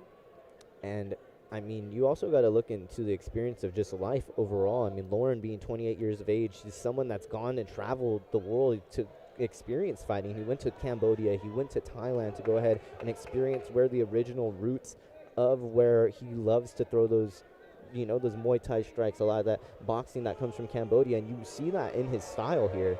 And it just seems that he's not able to implement this game plan. Referee David Shirley now separating them, and Cole Lauren being ecstatic at that one, but Eric Cortez ready to jump right back into things, it seems. Yeah, I mean, I do think the crowd's a little bit spoiled. We've had a lot of early finishes and some very exciting fights, you know, but Frosty's a young prospect coming in here, and he's working hard. Lauren's, oh, beautiful entry from Frosty. I just like to see him utilize this for a bit more offense, you know. I think the referees definitely here in this crowd, they want to see some action, they want to see some blood, and you know, I think if Frosty's not a little bit more urgent, he's going to get separated again, because you know, the referee did give him his fair chance to use these positions. And it just seems that Cole Lauren, whenever he has been put against the cage here, he kind of, you know, he's welcoming the over-aggression of Cortez, and possibly just is looking for a mistake on the likes of Frosty that Lauren is waiting for. But it just seems that even though Lauren's kind of waiting for that counterattack, Frosty's just been right there with just to stay pressure and just to keep game. Yeah, and like I say, as much as we're saying about like the crowd's booing and we're saying about Frosty not really being able to utilize these positions, again, that's a testament to Cole Lauren. He's doing a great job of settling his hips, digging those underhooks, beating the head position. Like he's very positionally aware here, and that's something that maybe a lot of people don't see. But he's doing a great job of negating Frosty's offense, which makes it hard for Frosty to do so. So, you know, testament to both guys there. You know, like I say, but I think depending on what the judges are looking at, Cortez might need to come out here and really put a stamp on this round, because sometimes the judges don't favor those takedowns if nothing's done with them. And for the likes of Cole Lauren, I mean, even if his coaches are talking to him and he's down the scorecard, you got to think for a man like Mr. Lauren, somebody that's gone through what he's gone through. He's discussed the child abuse that he suffered en route to joining MMA. I mean, even the fact that he only grew up with one pair of clothes while growing up, and just overall seeing a lot of hardships that no child should have to see, you know. And I think oftentimes in these third rounds, that comes into your mind, you know, how much do you really have in you? How much are you willing to give in this? And it just seems that, you know, that's going to be tested here in this third round. You've never seen Eric Frosty Cortez go past 9 minutes, even in his amateur career. If it was a decision, the farthest it can go is 9 minutes. Now going past 10 here, third round, here we go. Yeah, and like you say, it's going to be disheartening for Frosty to not be able to get these takedowns against Lauren. Lauren's doing a phenomenal job of defending those takedowns, you know, and he's landing some heavy strikes in doing so. So, beautiful timing, but again, Lauren sprawls on it. Both of these guys are performing at a very high level here, and like I say, we may not got that first round finish, but plenty of great work here from both guys. And you've been in a couple of fights yourself where they've been very close, and you've been in that third round, and you've had to be like, this is either my fight or hers. You don't know. What's kind of the mindset of a fighter going into that third round? I mean, for both sides, because this is kind of like how you said, it's a pick 'em and choose 'em fight. It really just depends on what the judges are seeing in there. Yeah, I think it depends on each athlete, you know. I think both guys are going to have to come out with a fire under them, because we don't know what the judges are looking at here. I think maybe we're leaning towards Lauren, but, you know, the crowd is heavily supporting Frosty, and that sometimes does sway things. Or maybe we have some of our judges here tonight, perhaps they do favor the wrestling. We never know. But I definitely think both guys need to come out here and put a stamp on this fight. I'm never comfortable. Like, I'm probably going to get a bunch of hate on the thing. I know I've been in some close decisions myself, you know, and I don't like them. Like, sometimes you can't control it. Sometimes you're against a great opponent. But, you know, the old saying, never leave it in the hands of the judges. And I think both guys kind of need to do their best to either persuade those judges or get it finished here tonight. Corey McKenna advising to look to follow the lifelong MMA philosophy of not allowing to go into the hands of something you cannot control. Cole Lauren looking to possibly control this bout here tonight. Eric Frosty Cortez looking to gain the judges' advantage on the scorecards, and this has been a very tightly contested one so far. Cole Lauren doing his best to avoid the takedown efforts of Mr. Eric Frosty Cortez. But what exactly do you think you could see out of Lauren here in this closing minutes of the third round to possibly notch and edge that decision? Because like how you said, that crowd could definitely seem to play a favor. Lauren's rolling his eyes and he's looking at the ref, and I get it, it's not the most exciting style from Frosty, but here's the thing, you don't want him on your legs, get him off. For Frosty, I'd like to see him start, off balancing Lauren, maybe looking for those leg reaps. As I said, mix in some striking, give him something else to think about, open up those takedowns, be offensive with the finish. Yeah, I think it's a very frustrating fight for both guys. Like, if I was in there, I feel like, Frosty's unable to get his takedowns, he's eating elbows. That's got to be frustrating for him. And then, like I say, Lauren is struggling to get Frosty off of him. So it's kind of one of those ones where both guys are kind of balancing each other out. And they're both doing a good job of negating each other's offense. Yeah, it looks like Lauren's trying to kind of build a striking combo there with the elbows, just looking to land a berate of his own and just tire out the body of Eric Cortez. But Frosty is not losing any heat here going into that third round. I mean, I know the old age story of Frosty the Snowman is he melts once Christmas comes, but man, it just seems like Frosty has been consistent with that pressure here tonight. Yeah, blood on the nose from Frosty here as we're deep into this third round. He's looking a little hesitant now. I think perhaps we're seeing Frosty get a little bit disheartened, and we're seeing, as I said it, we get that double leg from Frosty Cortez. I was just about to say that Lauren was pressuring forward and looking a little bit peed off. So I thought we were going to see some shots from him, but beautiful timing for Frosty Cortez to get that takedown. But like I mentioned, Lauren's doing a great job of just bouncing back up to his feet, and I think that's a testament to his defense, and also maybe something that the Cortez corner's going to have to work on, controlling it once he gets it down to the ground. And it seems, too, that Frosty, whenever that high kick has came, he has just gone immediately for that takedown, and now Lauren looking to land some ground and pound strikes as Frosty misses the takedown there, but able to climb back up to the knee and just looking to, like how I said, climb that ladder and just continuously search for the takedown. But you're wondering in these wandering minutes, what is going through the mind of both these gentlemen, and where do they feel they fare so far in this bout? Lauren's doing a good job of pressuring Frosty. I think if he can hold that center, keep the range, keep utilizing those kicks, I think he's going to steal this round, and then it comes down to, what the opinions on the first two were. I'd like to see a little bit more offense. He's doing a good job pressuring. Those kicks are beautiful. But, 10 seconds left. I think just throw down. 10 seconds left in this bout. Frosty smiling with the blood running down his nose. Lauren looking to have the wish granted, but no duel ensuing. We now await a judge's score here for our official first decision here at A1 Combat 22. I think that's a shocker, especially when you're about 4 bouts deep. Yeah, definitely. It's been an exciting night of fights, and that fight was great too. There was a lot to learn from it. Frosty was relentless with those takedowns. He had some great chain wrestling, some amazing wrestling exchanges, and we saw some beautiful strikes in those positions from Lauren. A great fight, and finally treated the crowd to a full 3 rounds. And Cole Lauren coming over here to the commentary table and making. I don't know what was just yelled at us, but he's shaking his head, so I'm not sure. I'm not sure Lauren's too happy with that. He said that, basically he would have wanted to keep it on the ground with him too. He doesn't blame Frosty for what exactly ensued in that cage here tonight. And it definitely seems Lauren isn't very mad about this, and he kind of reminds me of a young Masvidal with the way that he carries himself in a sense. Just very, not only just flamboyant in his personality, but also, hey, I believe in what I believe in, and now looking to get our official judges' decisions in. Yeah, he's definitely seeming very confident in there. I think he's feeling that win coming.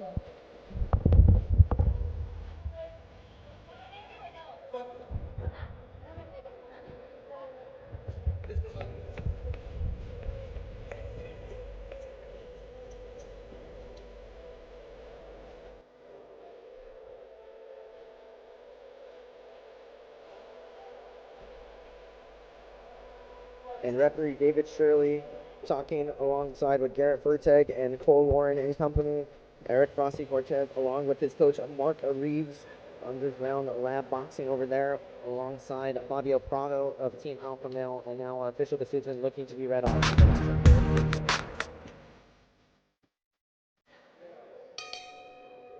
Ladies and gentlemen, after 3 rounds of action-packed action, before your 3 judges at cage side for the decision. Your first judge, Dan Mobley, sees it 30-27 Cortez. Your second judge, Brandon Saucedo, sees it 29-28 Laren. And your third and final judge, Brian Tyler, sees it 29-28 for your winner by split decision, Eric.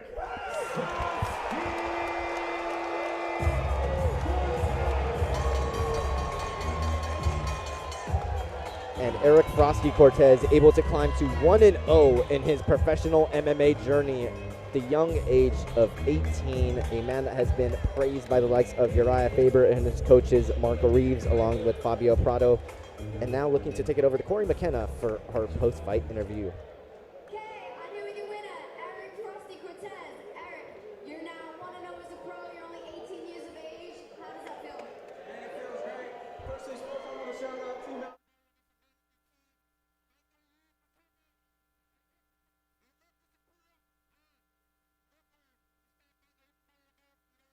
Been there since 15, every single day.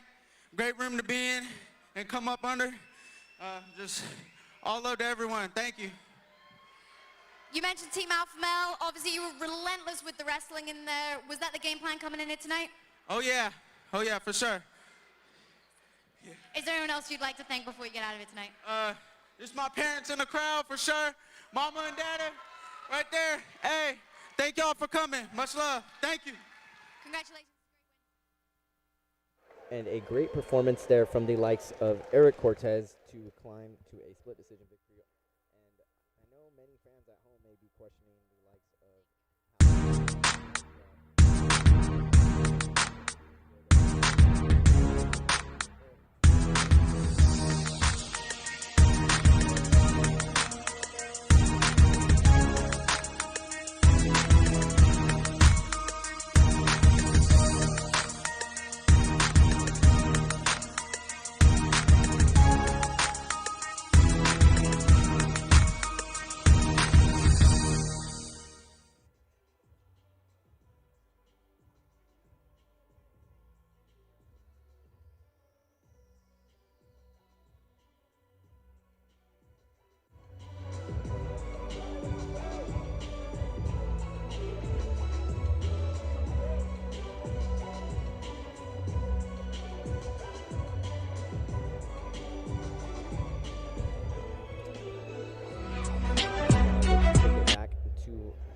feature bout of the evening, Joyanne Pandel and Kaya McCallop, and we look to take it into the later half of our evening after this one, our co-main event and main event only left in this one, and Steve Mora taking on Hector Fajardo in that co-main event, with the main event having the super middleweight title on the line, with Jason Butcher looking to put his very, very highly touted MMA record of 15-5 to the test as he takes on the 9-7 Kevin Felipe.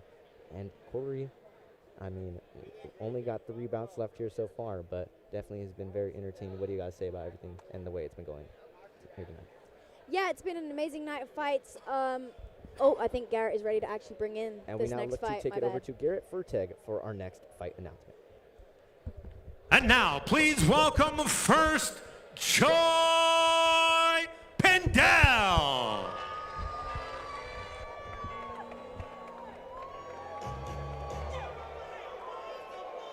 And Joy Ann Pendel, a veteran in the A1 combat cage, 34 years of age for the Killjoy, and Kaya McCallum, 23 years of age across from her. 1-0 for Kaya McCallum in her young MMA career, 1-1 for Joy Ann Pendel with a height difference of about 4 inches in the advantage for Miss Killjoy. 145.4 the weight for Joyanne Pandel, and 146 even for Kai McCallum. You've gotten to train with the likes of Mrs. Joyanne Pandel, a constant visitor over there at Team Alpha Male. What do you have to say about Mrs. Killjoy? Yeah, Joy's been in Alpha Male for her this camp. She's been working really hard. As you mentioned, she is a phenomenal grappler, a very high level world champion black belt. Last time we saw her at A1, she got that unanimous win decision. Unfortunately, she did lose by submission to Carleen Chandler when fighting for the belt. But again, that was a very closely contested fight, and then she did go on to put on a great performance against Jaylene Robledo, who is a very talented young lady herself. So very exciting to see Joy come in here tonight, looking to see if she can progress to 2-1. As you mentioned, Kaya has great grappling also. Her first fight she won by rear naked choke, so be interested to see who can come out here and implement their game plan here tonight, and what the plan is for both ladies coming in here. Similar styles. Kaya McCallum, a very, very highly touted wrestler, and then Joyanne Pandel, like how you said, a pedigree like no other in the Brazilian Jiu-Jitsu department, but also a big fan of salsa and bachata. She's just someone that likes to be outdoors, and she said that, she's someone that wants to be able to use that outdoorsiness and utilize that cardio here tonight and just really put on a performance, because she said in that last fight, she didn't really feel like she utilized everything that she could in her wheelhouse. And Garrett Furtek almost getting ran down there by Joyanne Pandel. She made her trot around the cage. We look to take it over to Garrett Furtek for our second fighter announcement. Ready now to make her way, Kaya McCallum.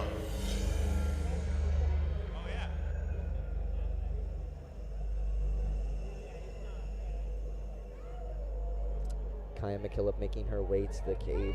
Someone that has been training at Syndicate MMA, originally from the likes of Victoria, British Columbia, but been making her way to Las Vegas for all of her most recent camps, training with the likes of Ramona Pascual and the UFC's Jacqueline Cavalcante, a teammate that is going to be having a fight coming up here on August 24th. What do you got to say about the likes of Mrs. Kaya McCallum?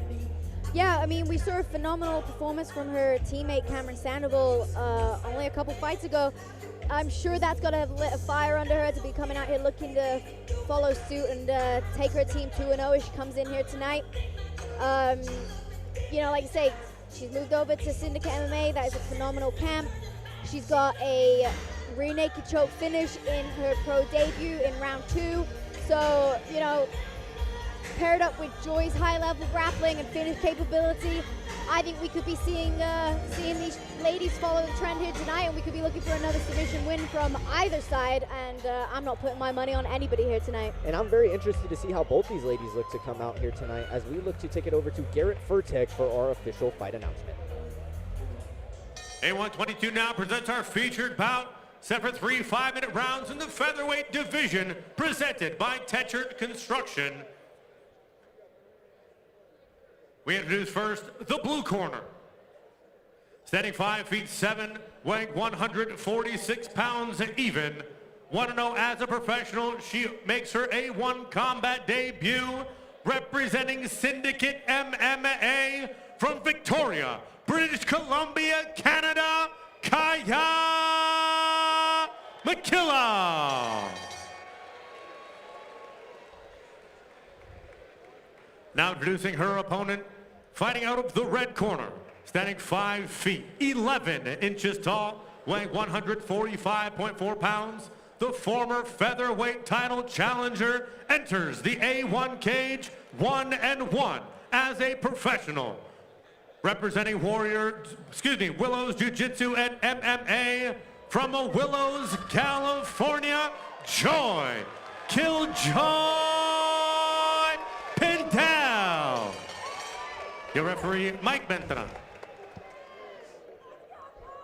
And referee Mike Beltran in there to get our action underway. This bout being presented to you by Tykart Construction over here in the Sacramento area. Mike Beltran in the middle between both these ladies. Joyanne Pandel in the red and black shorts, and Kaya McCallum in the black shorts and blue gloves. And right away, these ladies are throwing. I just saw someone in the comment section saying we might get lucky because chicks can get nasty, and if looks could kill, these girls were staring each other down across this cage. Both mean business here tonight. And possibly a little bit of that, hostility. I mean, Kaya McCallum showing up, right to the weigh-ins, right before, everything had to be done and certified. And, Joanne Pendel had to wait there a little bit for her opponent. So possibly a little bit of that aggression being shown here because these ladies are throwing. Wow. I was going to say, we're talking about the grappling, but these girls are throwing down. Can we see the first TKO of the night? And I'm just like how Joyanne was really predicting this fight. She said she wanted to use her jab, teep, and crosses and just really utilize her length. She said that she has the size advantage on Kaya, and she really wanted to show this out here tonight. And it's been evident here so far. I mean, 5'11" to 5'7". It's only 4 inches on paper, but it definitely is showing to be a lot more out here in the cage tonight. Joy's having success with the length of that jab. Kaya did land a beautiful head kick. She's not out of her depths. Joy does have the length. She is a true 45er, and it's it's great to see these ladies in here. It's not very often that we see the larger weight classes for the ladies, as it's a little bit harder to come by. And I know that Joy had a little bit of trouble with that coming up, through the region. But like I say, Kaya's doing a great job of negating the length of that jab. She landed some heavy overhands, some high kicks. She's controlling the center.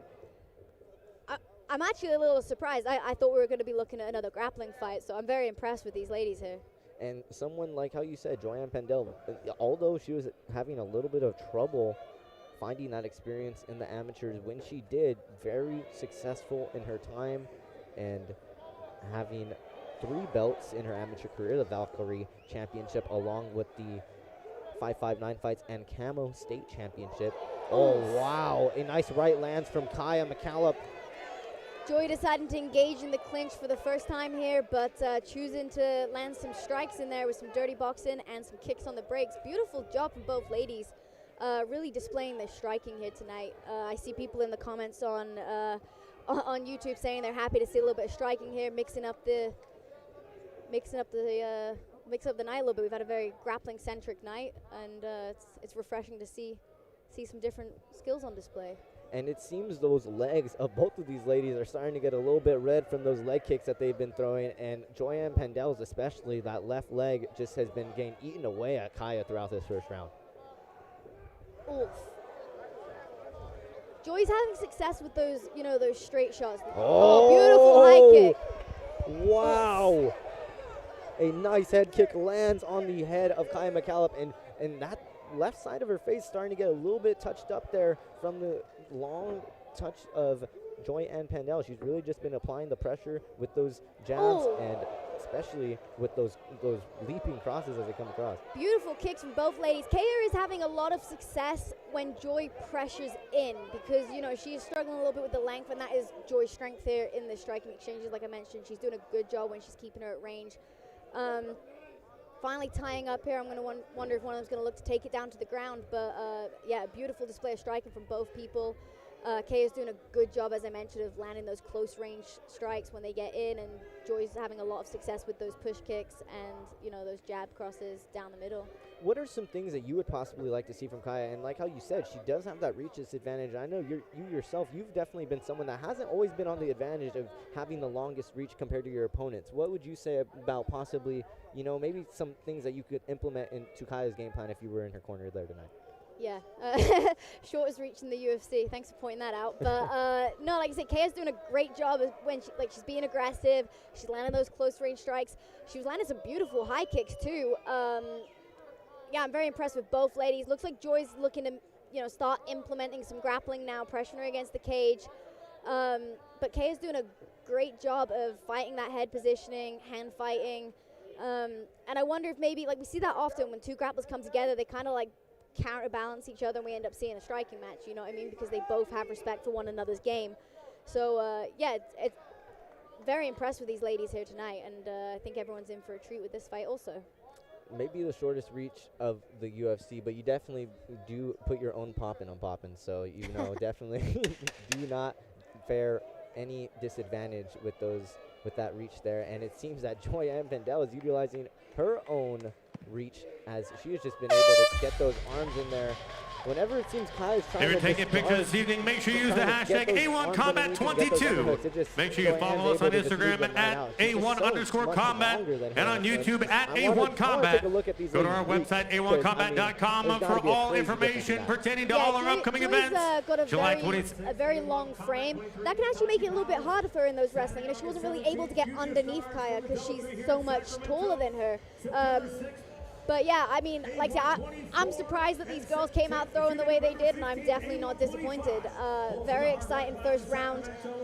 I wouldn't mind. This is one of those fights where I wouldn't mind seeing this one go 3 rounds. You know, both girls are game, both girls are throwing down. A close first round. You know, Joy, like I said, had success at the distance. Kaya landed some big shots when they closed in that range. And I'm very excited to see who comes out, how they come out in the second. And the coaches of Joyanne Pandel, Daniel Brito, and Dion Pimento in some very, let me just say, they were pretty excited about what they were seeing coming out of that first round from Miss Joyanne Pandel. So I think this is right along the game plan of what they were looking to execute, but definitely looking to possibly end it out here in the second, if possible. Joyanne Pandel, once again, in the red taped gloves with the black trunks. Blue taped gloves for Kaya McCallop with the black trunks as well. Ooh, nice job. Joy utilizing her kicks coming out in this second round. I wonder if that's you know, something that her corner pressed urgency on. She's throwing those push kicks to the knees, which is going to stop Kaya from like rushing in and throwing those heavy overhands. And it's going to open up, I feel, as well. It seemed that Kaya's having to, you know, move those hands a little bit and just kind of take focus away from that head, and just Kaya, and it just seemed Joyanne's kind of climbing up the trees, so to speak, and just really trying to aim for that head, because she's been going for that head kick quite often as well tonight. Yeah, and we have Kaya choosing to close the distance, catching the kick, driving in on that body lock. So perhaps maybe her corner told her to start engaging in those grappling exchanges. As we said, we have seen a hole in that with Joy where she got caught in that rear naked choke from Carleen Chandler. Perhaps that's something that, you know, Kaya's corner, you know, pressed urgency on, given that she is struggling a little bit with the range of Joy. And it seems Joyanne Pandel taking a little bit of notes from the previous bout here, as she is now looking to do her own. Oh, wow. Nice reversal there from Kaya. She is able to push her into the cage, push Joyanne into the cage here. And this. Oh. Toss attempt from Kaya. She's heavy on that overhand. Joy's done a good job of controlling those. Like, see how she's come straight back to the center of the cage. She's keeping it at her distance. I like that Kaya chose to close the gap, you know, like choose to kind of shoot on that body lock, maybe land a bit more of those dirty boxing, kind of like close range strikes. But plenty of aggression from both girls here. Back in on that body lock. Oh, wow, big toss from Joy. Nice toss there from Joy. And she's elbows straight in on those elbows. She did not hang around to start landing offense. You know, and that polar opposite what we saw in that last fight, you know what I'm saying? Like, Joy got her down. She's straight in there with the offense. She's not wasting any time in maximizing her use of that position. Looks like she's trying to utilize that knee and trying to, oh, wow, and this is a bad position. Possibly a crucifix finish here. This might be it. Oh, wow. Beautiful and job Mike Beltran from may Joy. have to hop in here for this one. She's got to be careful of the back of the head. But beautiful elbows from Joy. Kaya's got to be careful. Mike Beltran's looking close. This might be it. Wow, Joyanne and Pandel. that is it. Joy Pandel with the finish. Oh my. What do you have to say about those elbows there? I mean, great. I think Uriah Faber is going to like that setup there. Like how you were saying, he does a whole series on the crucifix there. Great setup there from Mrs. Joyanne Pandel. Yeah, beautiful job from Joy Pandel. You know, she didn't waste any time. She got her down to the ground. She knew she had her where she wanted, and she started raining those elbows. Yeah, but like I mentioned, Kaya had so much success also in that first round. So both girls can hold their head high, but tonight was Joy Pandel's night, and yeah, definitely a phenomenal performance. And referee Mike Beltran making the wise decision to go ahead and step into the bout. It looked right, you know, and Kaya may have a little bit of resistance now, but it definitely seems that that was the wiser decision going forward for the just making sure that both of these fighters are staying as safe as possible now. Ramona Pascal hopping into the cage to go check on her training partner and teammates, along with Coach John Wood. Joyanne Pandel now earning her second professional MMA victory by way of second round finish. via elbows to the head. I mean, very, very dominant ability to get the fight to the ground, something that both these ladies were looking to execute. Kaya McCallum failing on a throw, and Joyanne Pandel pulled a little bit of an Uno reverse card, brought it back down to the ground, and was able to get the finish. We now look to take it over to Garrett Furteg for our official fight announcement.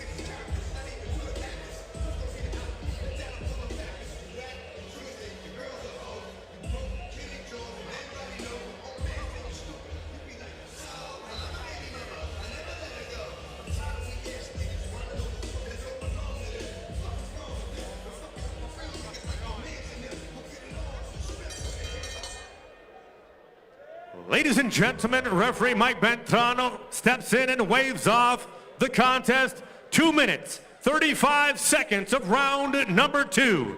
Declaring your winner by TKO due to ref stoppage and strikes, Joy Killjoy Pindell.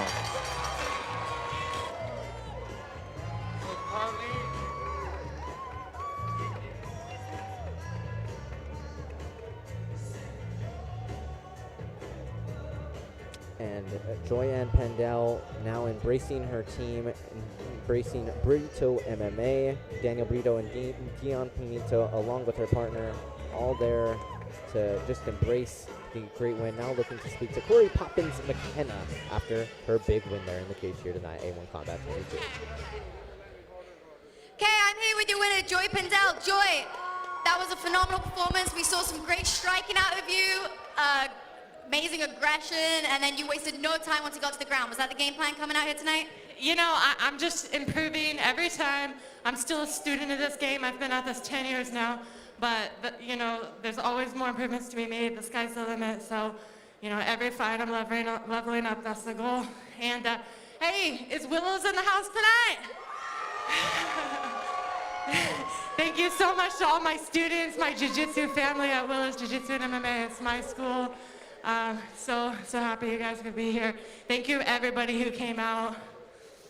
Okay, I just heard from the man himself that Carlene Chandler has accepted to defend her title. What do you have to say to her? Thank you. That's it, thank you. I'll see you in September. Okay, amazing. Before I let you get out of here and get ready for that title fight, is there anyone you'd like to thank here? You know, my head coach, Daniel Brito, he's built me from the ground up. He took me under his wing as an 0-2 amateur, and here we are today. We're something like 14-1 together now. My original kickboxing coach, still going strong, Dion. So happy he can be in my corner. His movement, teaching me how to use my balance and my striking, just getting me to the next level. And then, of course, for this camp, I came back to Team Alpha Male. Been training there almost every day since June 3rd. And, you know, Team Alpha Male is where I started. And I'm so happy to be home. It really does feel like coming home. So it's really cool. I do the pro practice in the morning, run over to Brito's, do an hour over there with him, and then go up and teach at night. And I'm living the martial artist dream, so super happy. No, thank you to everyone, all my family, my friends, my supporters, and the fans. And hey, I'm Killjoy Jiu-Jitsu on all my social media. So hey, if you liked what you saw tonight, please give me a follow, and big things are coming. Congratulations again. I look forward to seeing you in September. To be a killjoy often means to spoil the enjoyment of others, is what I got from Joyanne Pandel when I asked her the reason behind her nickname, and she definitely was able to spoil the likes of the fans of Kaya McCallum there in the cage with her performance here tonight.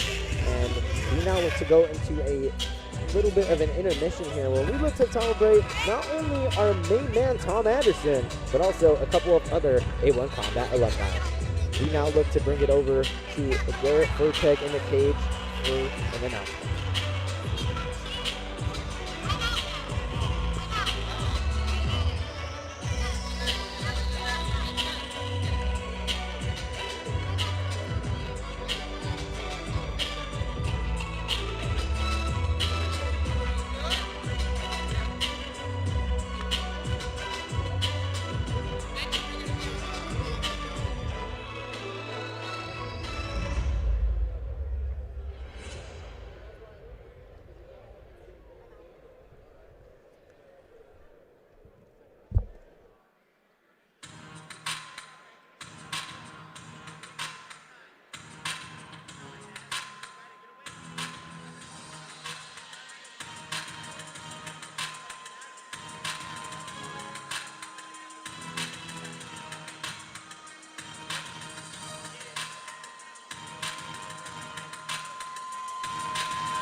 All right, once again, if we can have the house lights up, thank you very much.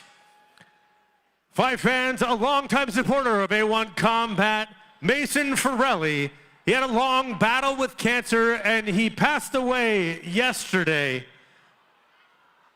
If I could, I'd like for you all to give him a moment of silence in honor of Mason Forelli, please.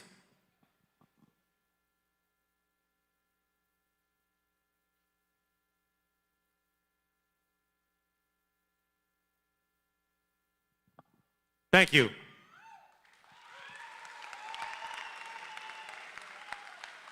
And now I'd like to introduce the California Kid, Uriah Faber. Hey!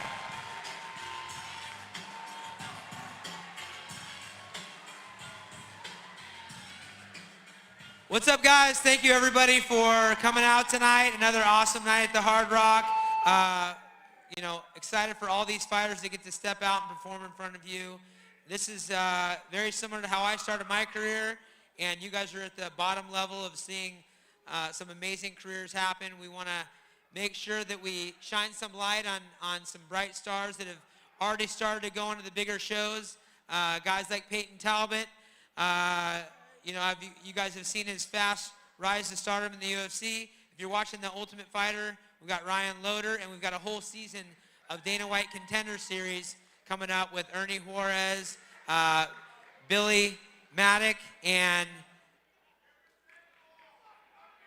Jack Duffy. And of course, Ernie Suarez, our champ, going out to represent A1 Combat, Northern California, and continue to put us all on the map. So that's what is so unique about these positions. Those that understand this sport understand that it all starts here. You know, we get these guys rolling the dice for a little bit of pay, and the support that you guys get means so much at this level, and you're going to get to see guys rise to UFC titles, and you can be part of the journey, so thank you for that. Also, want to talk about the man behind all this madness. We call him Dana White-ish. Does everything Dana does, but not quite as cool, you know. But he's better looking. Same amount of hair. And it's his 60th birthday tomorrow. So let's give a big round of applause. Let's sing happy birthday to Tom Anderson, Mr. Dana White-ish. 1, 2, 3. Happy birthday to you. Happy birthday to you. Happy birthday, dear Tom. Happy birthday to you. The man, the myth. Thanks, Tom, for all your hard work. Lastly, guys, you may have heard about this. It's a trend-setting thing that's hitting the globe, and we've been lucky enough to have a pioneer that's a humble beginnings guy that represented Sacramento State as a student, is now the current president of Sac State. Dr. President Luke Wood, will you please come up?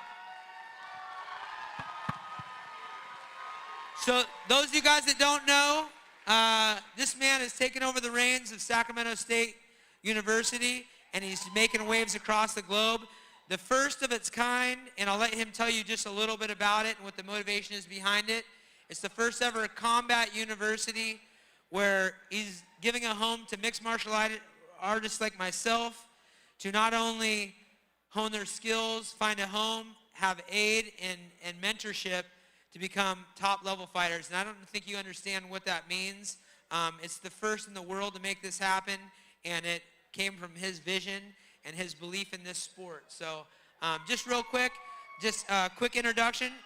Dr. President Luke Wood, say something about the program, please. All right. What's up, Sacramento? Singers up! All right, so you're right. We are very fortunate that we have a UFC Hall of Famer and all-around wonderful human being, Uriah Faber, serving as executive coach of Combat U. It's the first collegiate pathway into professional boxing and mixed martial arts. We've got an amazing team of coaches. I saw Cody Linton here. I saw Cedric Manhoff here, and just so many wonderful folks. Hector Fajardo, the head of the program, fighting up next. Yep. So we're definitely going for Hector. And essentially, what we're trying to do is we're taking our teams in boxing, wrestling, Muay Thai, Jiu-Jitsu, MMA, putting them under athletics. And essentially, what we're doing is we're finding opportunities for students so you can come to Sacramento State and you can train just to have fun and learn. You can come compete at the collegiate level, or you can be part of the pro prep program and be part of a pathway into professional mixed martial arts at Sacramento State. Nobody else in the country is doing that.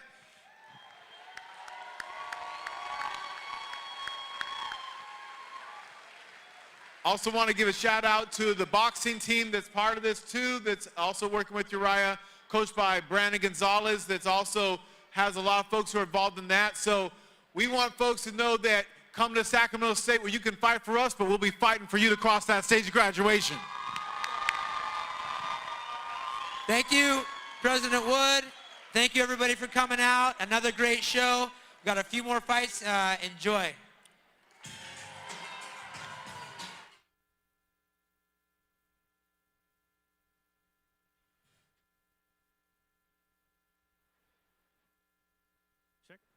Check one. Fight fans, we will be back at 9:30 with our co-main and main events. So you got a short time to get some liquid courage, go to the bathroom, get some A1 merch, but we'll be back in 7 minutes.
And again, if all commission to cage side, please all commission to cage side.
We are now back over here, A1 Combat 22, the Hard Rock Sacramento. As we look to get our co-main event here underway, we now look to take it over to Garrett Furteg here in the A1 Combat cage. Set now for our co-main event, Steve Mora.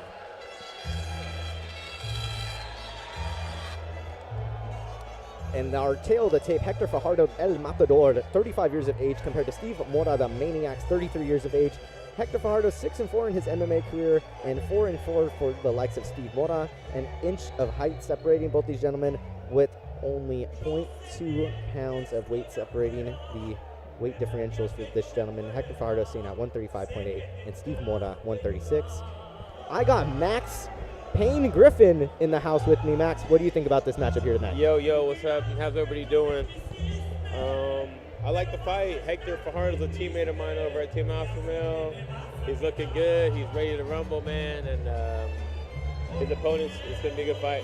He's someone that has always put it all on the line whenever he has stepped in the A1 Combat cage. His bout with Peyton Talbot is something that a lot of fans look back at from his career. But, I mean, even looking back at his bout in January against the likes of Jimenez, and a very competitive bout there. But Steve Mora, I mean, a man that has been also very active in his time in the cage, is fourth time in the A1 Combat cage, and now he looks to make the walk out here. Took a little bit of time for him to make his walk out there. Max, what do you got to say about that? I mean, you know, sometimes you got to feel it. You got to walk out when you want, and it's your time. So, you know, you got to breathe it in and be ready to rumble. And this looks to possibly be the fourth straight victory here for the likes of Steve Mora, somebody that has been continuously looking to just fight. He said that he was someone that, you know, at a point in his MMA career, he didn't know where he was. You know, he didn't know where he stood in the pack, but he said the only way to get better was just to get in the cage. And he's someone that has been showing that in the 2024 year, has now had 3 bouts. This is possibly looking to be his 4th one here tonight. Nice. I like his hair, you know. He's got the curls rocking, and I mean, you know, what do you got to say about the tattoos? You're a man that's definitely very invested in the tattoo game yourself. What do you got to say about the ink of Mr. Mora? You know, it's pretty nice. I like his style. I like his style. It fits. Born in 1991, I assume. A man of young stature over there. I mean, hey, 1991. Those he looks old for 91. Hey, well, he's looking to prove some of that youth out here tonight, possibly in his matchup, a co-main event bout against Hector Fajardo.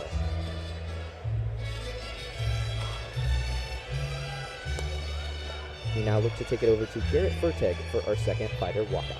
And now, making his way to the cage, Hector Fajardo.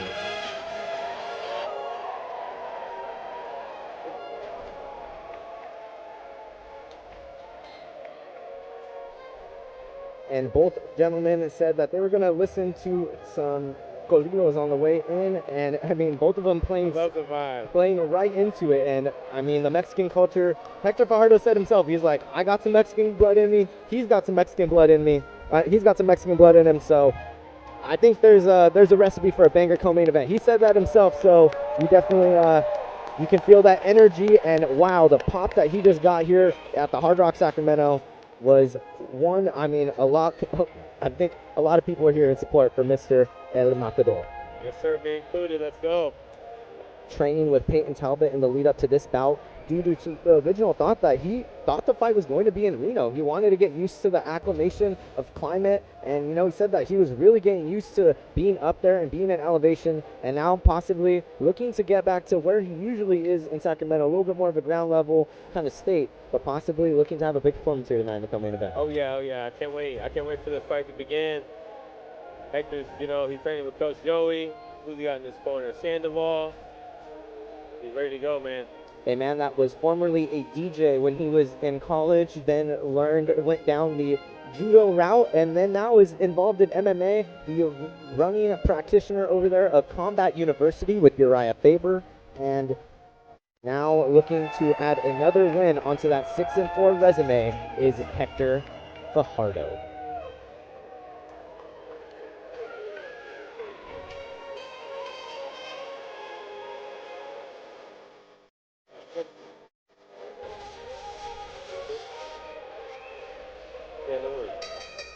From the Hard Rock Live, it's time for the co-main event presented by Cap City Honda, set for 3 5-minute rounds in the bantamweight division. We introduce first the blue corner, standing 5'8", weighing 136 pounds, 4-4, and on a 2-fight win streak with 3 of his 4 professional wins coming by submission, representing Rounders MMA and boxing from Coachella Valley by way of Santa Ana, California, Steve the Maniac Mora. And now introducing his opponent across the cage, fighting out of the red corner, standing 5'9", weighing 138.5 pounds, 6-4 overall, 2-2 at A1 Combat. He represents Team Alpha Male from Sacramento, California. Please welcome Hector El Matador Fajardo. Your referee, David Shirley. And referee David Shirley looking to get this co-main event bout underway. Steve Mora in the brown and black trunks with the blue tape, and Hector Fajardo in the red tape and red gloves. Capital City Honda presents to you our co-main event, Hector Fajardo and Steve Mora, over here at A1 Combat 22. Ooh. Hector's coming out crisp out of the southpaw stance, 1s and 2s. Very crisp. Very clean. Very crisp 1-2 there from Hector Fajardo, like how you said. And both these gentlemen, like, they want to come out and they want to keep it on the feet. And Hector said in his game plan in leading this one, he said, you know, I do want to keep it up on the feet as much as possible. Nice kicks by Mora there. A nice infiltration of the kicks into the game plan of Steve Mora. But yes, Hector Fajardo said wanting to keep this one on the feet was the matador, saying that he just feels a lot more comfortable on there, but is not afraid to take it down to the ground if need be. Yeah, really well-rounded. Hector Fajardo. We got a pretty even exchange. Nice kicks. Moore got a kicking game plan. Hector's coming more with the boxing. It looks like he's really trying to attack that lower, like how you said, the lower body, lower leg area is Steve Mora. Steve Mora throwing a lot of leg kicks here to start off, and also attacking that midsection of Fajardo. But Fajardo also doing a good job of offense off that back foot and being able to deliver counter strikes. Yeah, Mora's trying to work the hands, not even really to land, it's more to land the kicks. She's trying to punch in to throw the kick.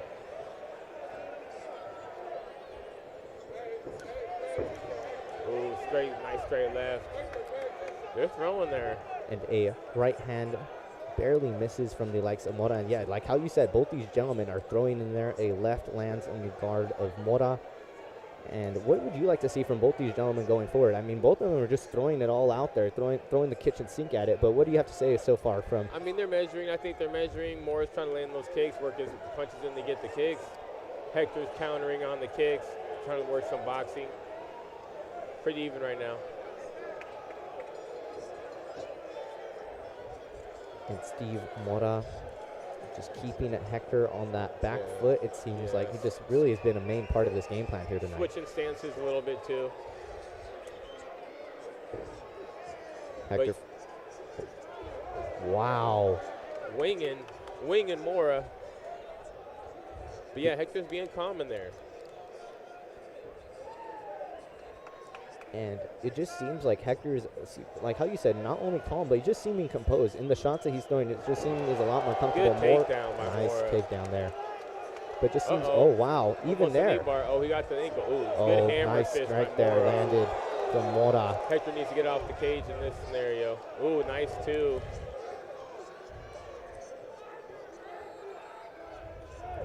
Oh, and a nice Big left there by from Mora. Wow. And both these gentlemen, like how you said, trying to still find their position here early in the first round. And Steve Mora has seemingly came into his own, as it looks like, as this first round is seeming to come to a close. Yeah, good pace. Good pace. I don't know if the pace is real high or his hair is bouncing around, but he's looking good. Hector's looking good too. I think it's a little bit of both here, Max. I mean, it seems like he's jumping around and he's moving with some flair to him, but it definitely seems like these gentlemen are putting a pace on for these fans over here at the Hard Rock Sacramento for A1 Combat 22, as previously stated, this bout being presented to you by Capital City Honda. Good head movement by Hector. He's really got the vision, looking in. And Hector is someone that, you know, got into mixed martial arts, maybe not like how everybody traditionally does. He kind of, that's why he actually wanted to get into the combat university job, was he's kind of said that the whole program was in a sense made for people like him. You know, he joined into mixed martial arts when he was in college. Originally he started off as being somebody that was mixing the disc as a disc jockey, then making the move over to try out judo. And then like how the old saying goes, the rest is history, ended up finding an MMA gym, trying out some amateur MMA bouts, had an extensive amateur MMA career, now training with the likes of Team Alpha Male, and has been a teammate of yours for quite some time there, Matt. Yeah. Nice kick by Hector. Nice takedown there from the likes of Hector Fajardo. A nice entry there, and some nice strikes landed fair as well. Nice exchange. Good combo by Hector. And a little bit of a flying knee action. A little bit of a throwback to that fight that you commentated between him and Talbot all that time ago, right? Yes, sir. Yes, sir. And what do you have to think about, I mean, the way that A1 Combat has been able to get some of these guys, and you were part of that commentary crew a little bit early on with the likes of Billy Brand and Peyton Talbot and Jack Duffy. I mean, just getting these guys to the likes of the UFC. It's fun to see. It's fun to see. A1 is it's a show in town, man. I mean, Sacramento, even just California. A1 Combat would like thanks to more sponsors. Tom Anderson presents closing Omaha Electric Sign Company, NorCal Recycling in Roseville. Sue and Hector Fajardo and Steve Morta look to go into the second round here at A1 Combat 22. And Max, you've had some big news of yourself recently as well, my man. A 4-fight contract signed with the UFC. What do you have to tell the fans about this deal, and what do you have to tell the fans about when they possibly could be expecting to see you next in that cage? Yeah, I'm happy. The UFC did me right. Uriah Faber, Hirschman got the job done. 4-fight deal. I'm happy. And you know, it's time, man. It's time. I was telling Sean Shelby I'm looking to fight in October. So it's looking hopefully October 19th. We'll see. I just got my stem cell. I've been doing all my biohacking stuff. I'm ready to go, man. Ready for the title.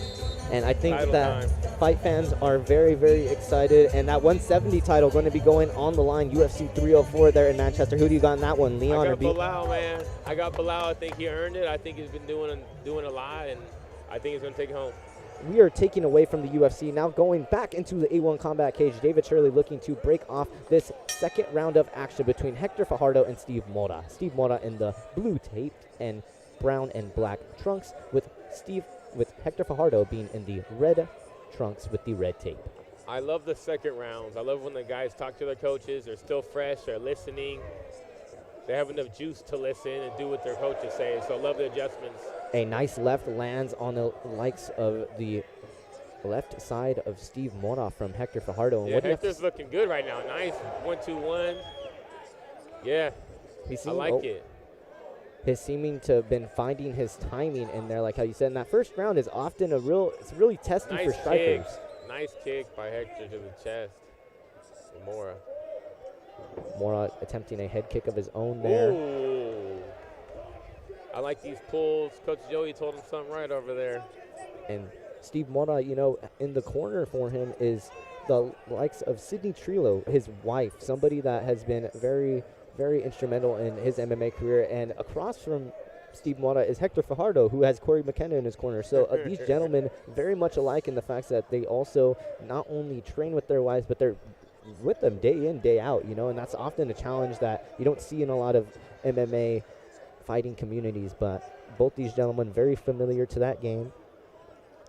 And originally Steve Mora's inspiration for becoming a fighter was, you know, playing team sports growing up and seeing that the lazy guys weren't getting held accountable. You know, he said, I love to work. I love to put in that work, and it's shown in his activity. And now showing here in the second round is the always diligent Steve Maniac Mora. I think Hector found his timing in this round. Ooh! Oh, wow. Right on cue. That left was vicious. And that left uppercut landed with precision. And spinning back fist from the likes of Steve Mora lands with precision. And wow, these gentlemen are throwing in the corner there. Wow. A nice right lands from the likes of Steve Mora and another left. They're both throwing right now. Both these gentlemen are throwing some everything and about a little bit then some into these shots here tonight. Yeah, Hector's throwing the more straight, clean punches, but Moore is slanging them. And just seeing like Hector's been really successful off his back foot in this fight. A lot of these strikes that have been landing with some vigor have been off that back foot. I mean, even that uppercut that we just seen on his left, I mean, that was an amazing just takeaway from Hector there. Yeah, Hector looked like he's trying to draw him in. Putting pressure on that back foot.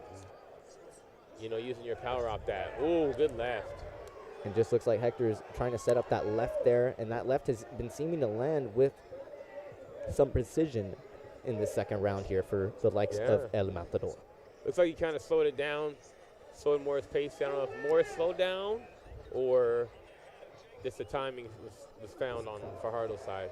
And, you know, Fajardo, like how we were stating earlier, has been working over there in Reno, so possibly maybe working at that higher elevation has helped him out a lot. But he also said he's been working with the likes of Jay Nash, the strength and conditioning coach for Josh Emmett, and he says that has been a huge add into the wheelhouse and into the arsenal for his MMA game. Yeah, I've been seeing him getting down.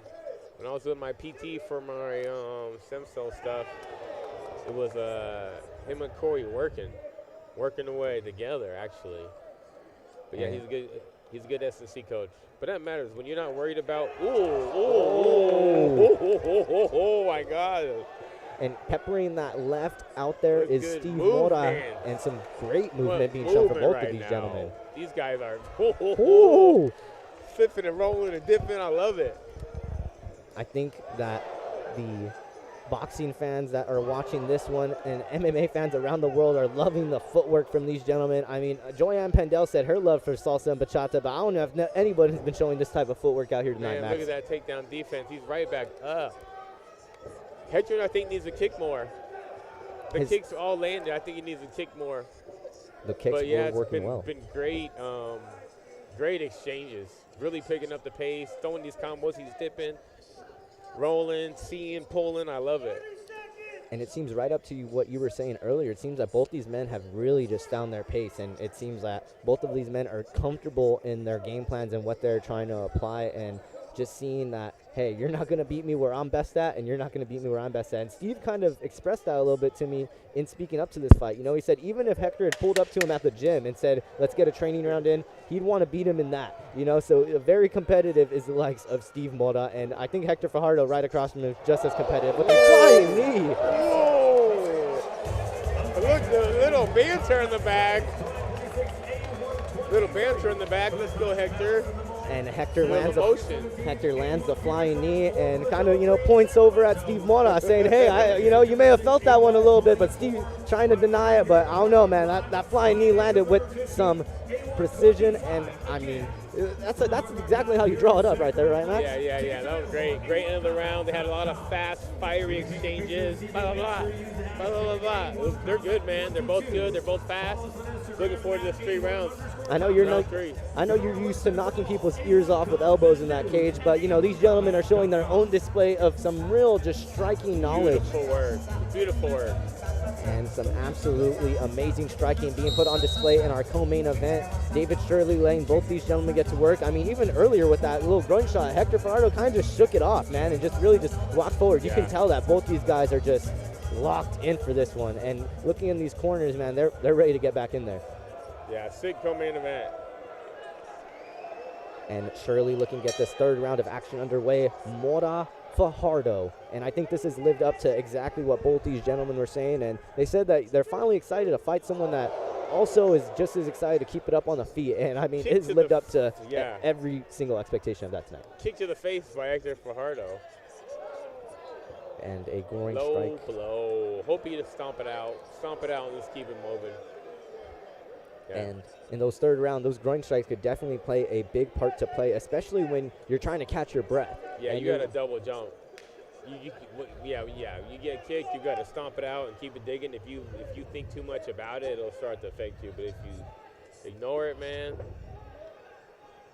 I'm glad he did.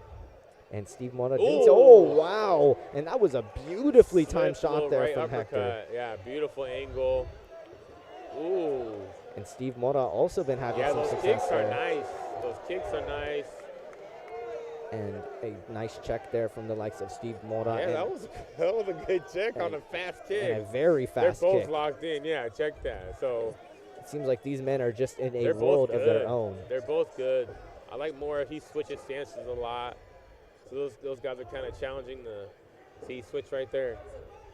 And that makes it just so much harder to try and predict that timing. I mean, am I right there, Matt? Yeah, So just- well, the main thing about, when you're a Southpaw Orthodox, it's more the defense is different. It's not really, the offense is different, but defensively is different on what people don't think about. working over there at Rounders MMA and Boxing. Steve Maniac Mora is no stranger to the stand-up game, but, he has had a lot of success in his fights on the ground, recently earning a rear naked choke against Joseph Lee when he was competing on that same A1 Combat card, A1 Combat 17 with Hector Fajardo in January. And both these gentlemen, like I said, extensive grappling background, but just letting it all hang out loose on the feet tonight. Yeah, they both think they could win. So, boy, I like it. And what do you think these judges are thinking going into this third round here? I mean, a very competitive bout for these judges to try and score here tonight. Yeah, I think Moore did really well in the beginning. First round, really came out fast. He slowed down a little bit, and I think Hector started finding his timing. Win the last 2 rounds, my opinion, but I think he kind of figured it out. A nice But it's leg close. kick there, Great check fight. from Hector Fajardo. It's a great fight. Look at these Oh my combinations. gosh, these men are just throwing, and it's not like they're throwing without throwing caution to the wind. Clean. These shots are landing Yeah. clean. I mean, me and you can hear them First even with the shot, with the headsets over us, and he's like, Good calf kick by Mora. wow, and he's really just been trying to attack that leg here in this end of this third round. He's been applying a lot of pressure there to that This lead leg round's of getting Fajardo. close, man. See, then it bounces back. And Close round. This round is. oh. And I mean, when these kicks are being thrown, it just seems like it's a lot more hard to be able to It try is. and just keep away from those going strikes. Stomp it out, yeah. Because it messes with the momentum. It messes with the energy of the fight. Like, sometimes you just got to, You just got to go. keep it digging, yeah. You just got to go push through that pain, am I right? Yeah. Tell you, a double foot stomp, double foot. That's how you get it done. That's how you got to get it out of you. Get your balls back, yeah. Got to get the nerves out and Yeah. got to keep it going. Is the likes of Steve Mora and Hector Fajardo now getting things back underway here. 2 hooks, range finding by Mora. Mora. Hector's trying to pull him back in. Hector has just really been doing a good job of on Oy! the Kick to the nice face kick. by Hector. Yeah, I think he's really finding his timing and his range as this fight goes on. But these kicks are. Oh, a nice left there from the likes of And Mora Steve Mora, keeps able to coming. crack through. Keeps coming, trying to bomb on him. And it just seems every single time that Hector's been putting Steve in a pickle or in a bad position, Steve has been able to combat with his own throwing solution to the problem. Yeah, he's throwing the kill at the end of those combinations. Trying to end this one here in the third is both of Yeah. these gentlemen. Real good defense by both these guys. I mean, Mora is throwing shots. After Hector throws a few, Mora tries to bomb a few bombs on him. But yeah, they both have really good defense, really good head movement. Mora's tracking him right now. Good roll. And doing a consistent job of just really switching his feet as well, and like just really moving well on the feet. Both of This these is a great gentlemen, fight. both of them have just really been executing on all fronts here tonight. Yeah, incredible co-main event. Good Oh, body a nice kick. body Good kick body there. kick. I felt that. I almost wanted to go ahead and go throw out a couple of chunks after that body kick, man. I was feeling my own side. And Hector Fajardo looking to Ooh, land. nice follow. Ooh, double shot. They both shot. Nice. And I think that would have been the first time we've seen this fight go to the ground all night tonight. And I mean, the closing remaining 10 seconds here, and I think we're going to be in for some action. Uh-oh. And both these men are going to be throwing here in the middle of the cage. Wow! Oh, wow! Both these gentlemen, a lot of mutual respect and admiration shown after that one. You got to have the most respect for those warriors after that one, man. Wow. Amazing fight. Amazing fight. Yo, Amazing fight. It's going to be tough for these judges to score that one. After 3 rounds of action-packed, that was real striking action, put on display, Hector Fajardo and Steve Mora now look to the judges' scorecard. It seemed like Mora got his like win, a second win in the third, at the end of the second half of that third, and they were just firing, man. Crazy fight. He seemed really comfortable, especially when it was applying pressure on the legs, you know, and just really trying to go after the leg kicks. And it seemed to open up some other possibilities and just open up the rest of Steve Mora's game, like how you said in that third round. It just seemed he really kind of, like how you said, found that second win. Yeah, no, I thought he was kind of slowing down, maybe midway through the fight, but then, I mean, he turned it on, man. Making these judges' jobs a lot harder than what it should be tonight. And Garrett Ferteg looking to possibly get these scorecards and get them read off for these fans rocking over here at the Hard Rock in Sacramento. And I think that bout over there for a co-main event, both these gentlemen said they were going to put on a show, and I think that lived up to exactly what both these gentlemen were looking to pursue tonight.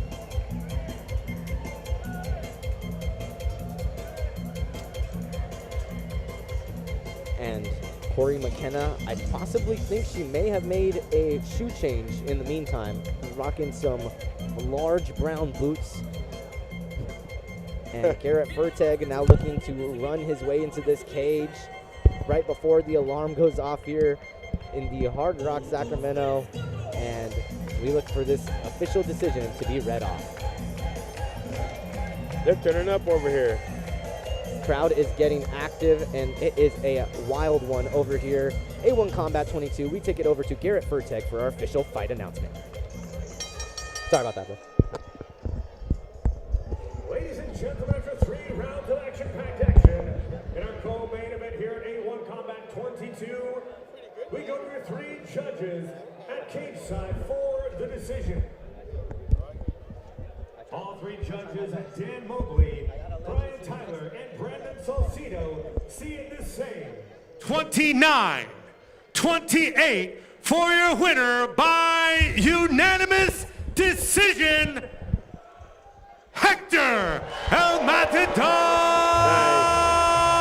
And Hector Fajardo, El Matador, climbs to 7-4 here at A1 Combat 22 with a unanimous decision over Steve Mora. Hell of a fight. Yeah, I had it 1-2. So I thought Mora won the first, Hector got the second too. Great fight, great fight. A great performance put on display. We now take it over to Corey McKenna for her post-fight interview with someone that I think she has a little bit of chemistry with there in the cage. Okay, I'm here with your winner, Hector Fajardo. Hector, back in the win column. How does it feel? Let me not take the mic. Last time you batted my hands, last time I tried to grab it. First and foremost, it's good to get back in the win column, right where I belong. Back at the fucking Hard Rock, where I belong.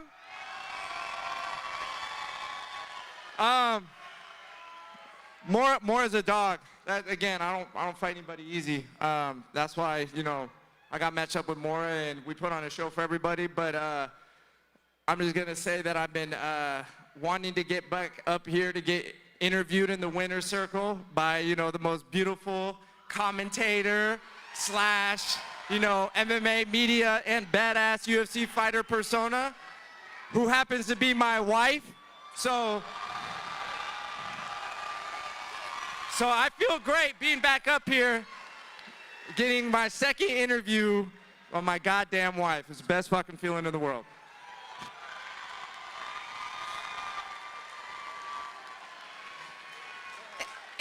Okay, that was a long answer, but is there anyone else you'd like to thank before we get out of here tonight? First and foremost, other than, you know, my blessed wife and my team, thank you, Team Alpha Male, for riding with me. First of all, I'd love to thank my goddamn coaches for riding with me on this. I know they you know, Coach Joey lost his voice before the fight, so he didn't get a chance to lose his voice during the fight. So we handled that, but thank you, Danny Castillo, Hector Sandoval, my corner. We put in a lot of work, and I'm excited to make changes and just keep working, you know?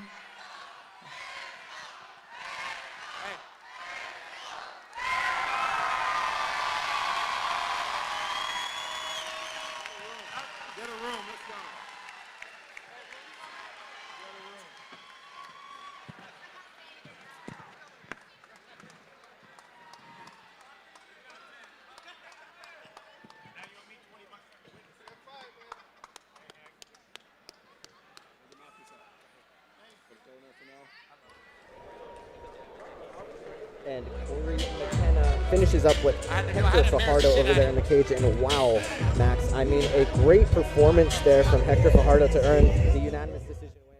But we still have a main event that is going to be like no other.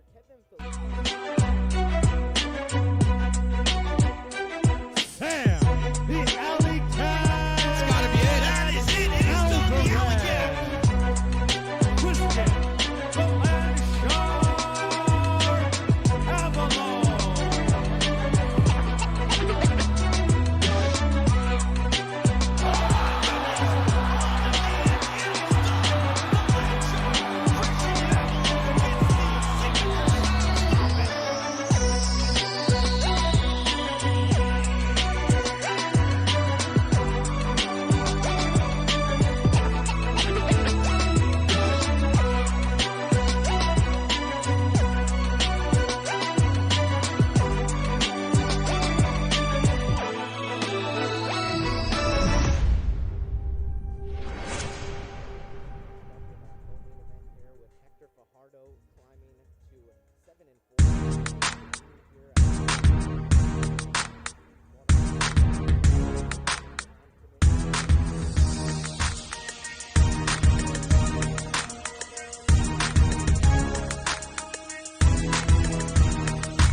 Welcome for the main event first, Jason Butcher. We now take it over to our tail of the tape, Kevin Felipe at 30 years of age, and Jason Butcher, 39 years of age, 9 years of age separating both gentlemen. Kevin Felipe, 9-7. Jason Butcher, 15-5. 2 inches of height separating the gentlemen. Jason Butcher, the taller one, at 6'3". Kevin Felipe weighing in at 194.1 for this bout, and Jason Butcher at 2 pounds underneath at 192.6. You're someone that fights yourself in this middleweight division. What do you have to say about this matchup between these game contenders here tonight? My homie Kevin Felipe, teammate of mine at Team Alpha Male, real good Muay Thai, real good striker. One of my favorite sparring partners. He's fighting Jason Butcher. I was doing some research on Jason. Jason's a beast, bro. He's a lot of first-round finishes, tough guy, mean guy. I'm looking forward to this fight. And he's someone that has gotten some huge wins in his career, 13 wins in the first round. Now his 3rd title fight in a row. Getting to speak to him, he said, you know, there comes a point when you're on the regional, you don't know what to do. You don't know what fights to take. And he said this A1 Combat super middleweight opportunity, it sounded like a gleaming chance to possibly get his name into that UFC realm. Yeah, no, when I was looking him up, I looked him up last night actually, and he's pretty good. I did see he had the win over Jack Hermanson. Carl Williams, had to look and see if it was the same Carl Williams. Yeah, it was the same Carl Williams. That's what I asked him in our interview. I said, Carl Williams, the heavyweight, right? And he said, oh, yep, that was him. So back in the day, Carl Williams fighting at a little bit of a lower weight class, but still, Jason Butcher able to get that win. And like we were stating previously, both of these gentlemen having a lot of first-round finish prowess between them. The last 7 wins for Kevin Felipe between MMA and kickboxing have been knockouts in the first round, with his last 7 fights having 4 of them won by knockout. So you know both these gentlemen are looking to go in there and just let it all hang loose, and that's been something we've been seeing all night here tonight. Yeah, it's been a great night of fights. People really trying to fight. And this fight should be the main event. I believe it's the 195 title, right? Is it the super middleweight belt? Yeah, super middleweight. I believe this is a little bit of history being made here tonight. A possible first ever inaugural champion that we can be getting crowned here between the likes of Jason Butcher and a man that has seen the title picture in Kevin Felipe. We now take it over to Garrett Furtek for our second fight announcement. And now we welcome Kevin Caccini.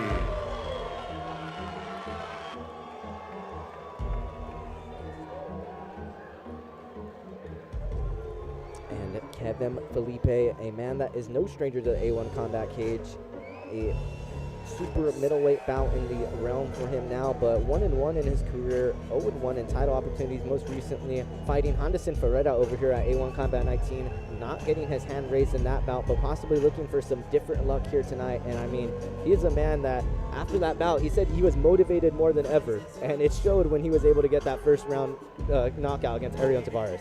Yeah, he kicked that guy's head off, so he's been working, but I know I got trained with him this week. Me and him were partners in Joey's boxing class. He's ready to go. He's ready to go.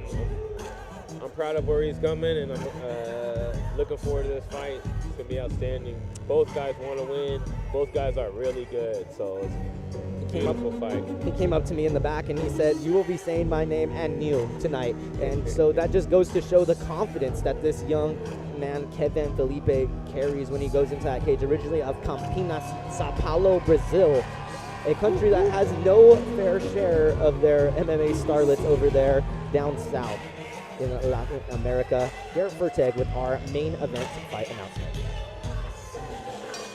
Live from Sacramento, California, and streaming live on the A1 Combat YouTube page, we now present our main event, presented by Perfect Union Dispensaries, set for 3 5-minute rounds for the Super Middleweight Championship.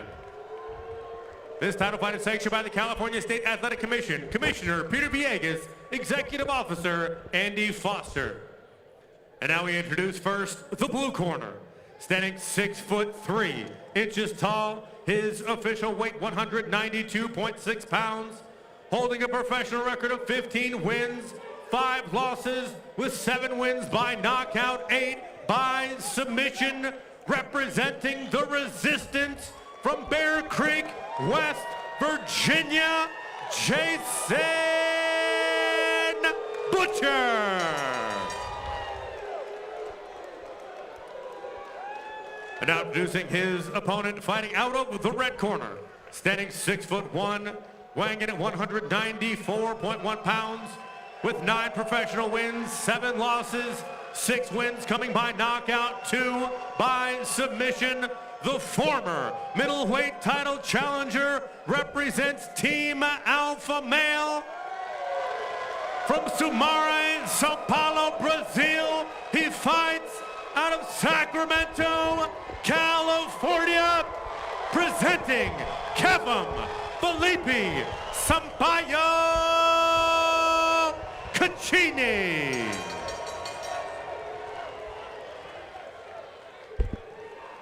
All right, gentlemen, been over the rules already. Protect yourself at all times. Obey my commands at all times. Touch goes now if you want. At the sound of the bell, come on out, handle your business. Let's go. Both of these gentlemen decided referee not to for touch super gloves, middleweight main event, Mike Benthana. Don't blink. Mike Beltran in here to contest this main event. Jason Butcher, Kevin Felipe. This bout being presented to you by Perfect Union Dispensary. Kevin Felipe in the black trunks with the red taped gloves. Jason Butcher in the black trunks with the blue taped gloves. So we look to get this one underway. And like how you said, you cannot blink on this one. So many first round finishes between these guys. Oh my goodness. These guys are throwing. Okay. Oh, right away. And Kevin Felipe said that is what he is really wanting to show out here tonight, is that he has got that power compared to Butcher. And he said, you know, although that his opponent has had some first-round finishes on his resume, he said, I'm going to go out there, I'm going to show what I do.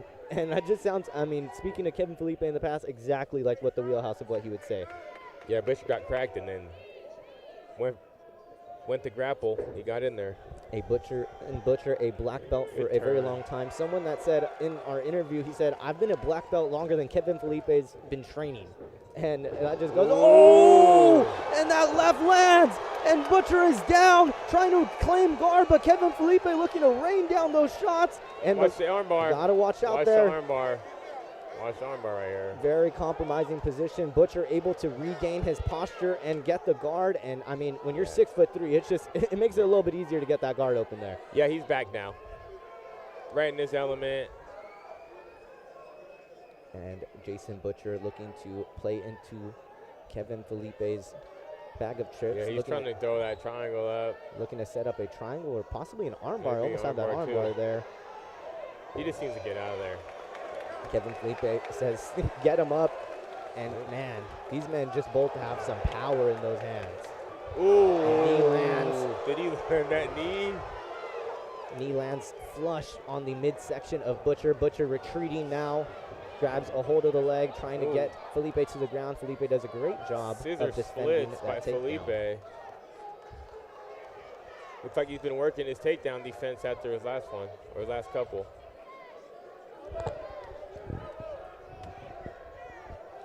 And Jason Nice. Butcher, someone that's very dangerous on the ground, has had a lot of victories at Fight to Win and in many grappling Looks like he's trying to cover competitions. his arm.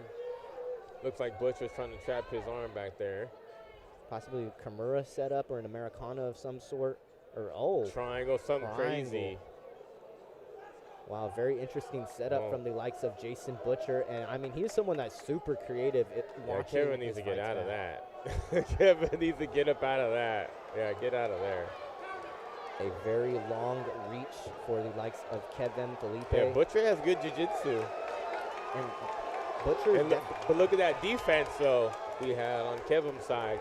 Was able to nullify it. And what a shot by Butcher. That left lands on Butcher, but Felipe returning with a shot of his own. An uppercut lands on Butcher and wobbles him. Wow. Oh, my goodness. He's throwing swinging for the Street fences. Fighter uppercuts right now. Oh, big knee. I know the River Cats aren't in the house, but wow. Kevin Felipe is swinging for the fences, and that is a big one. And looking to get that guillotine.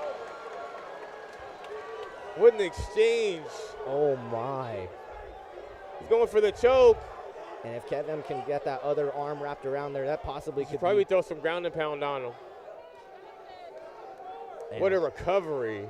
Wow, Butcher has just been showing nothing but heart here tonight and just been able to get out of a lot of these compromising positions and just retain that guard. But Good Kevin right Felipe hand. landing Ooh, these it might be strikes. over. Oh, man. Kevin It's Felipe close. raining It's down close. now. Mike Beltran may have to stop this one.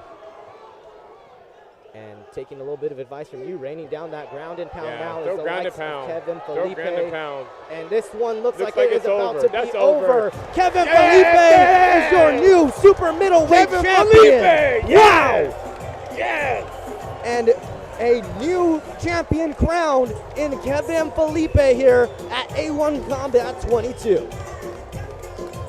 Yes. A big first round finish from Mr. Sampaio Cantine. Kevin, my guy. Now climbing to 10-7 in his MMA career and notching his second first round finish. Oh my God, I'm so happy for him. And teammate Max Griffin sitting here to my left, very excited for the So likes happy for of him. Kevin Felipe, a man that has been putting in work tirelessly, a very close relationship with the likes of Team Alpha Male Brazilian Jiu-Jitsu coach Fabio Prado, and now gets to bring home that A1 Combat Gold that he has been so happy for yearning my brother. for here. And now just soaking it Good, all how are you? in the red corner is the likes of Kevin Felipe. Good to see you. And Jason Butcher, a very game opponent and someone that, despite the injury early on from the shot from Felipe, still managed to put a very good performance. And I believe Kevin Felipe is going to come over right over here. Yeah. Yes. And he says, campeón, which, I mean, Man. just is the word just describing of Mr. Kevin Felipe after a big first round finish out here tonight at A1 Combat 22. What a fight, because listen, when I was looking up Butcher, I'm like, oh, this Butcher dude's good. Yeah, when I looked last night, I'm like, damn, this fool's good, though. He's not a slouch. I look, yeah, he's better than I thought.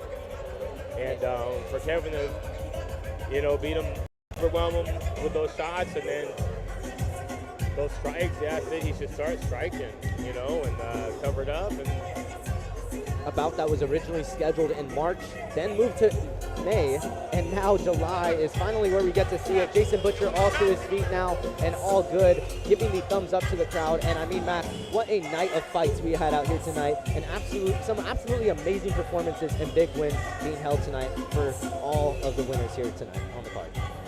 yeah, I'm so happy. I'm so happy for him. That's my guy right there. We now take it over to Garrett Furtag for our official decision. Ladies and gentlemen, referee Mike Beltran steps in at 3 minutes, 53 seconds of round number 1. Declaring your winner by TKO due to strikes. And now, the A1 Combat Super Middleweight Champion, Kevin Felipe Sampaio Cucini.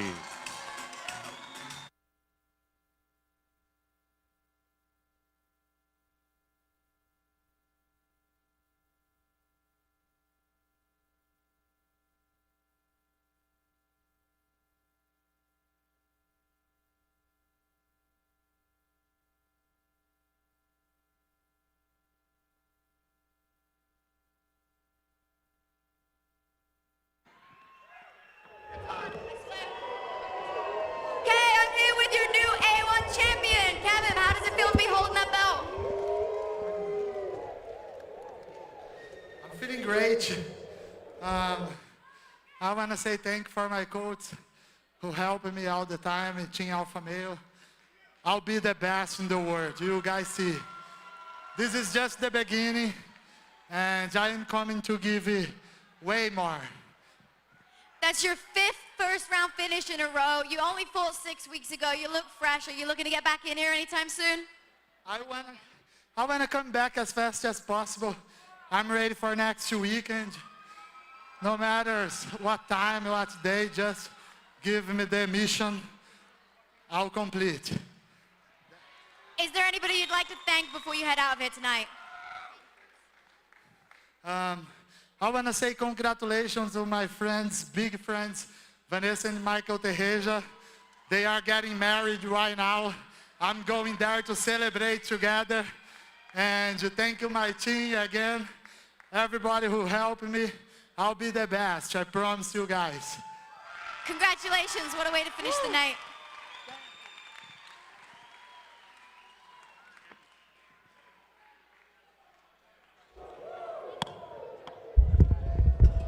That concludes tonight's event. Uriah Faber's A1 Combat 22, presented by Tom Anderson Presents.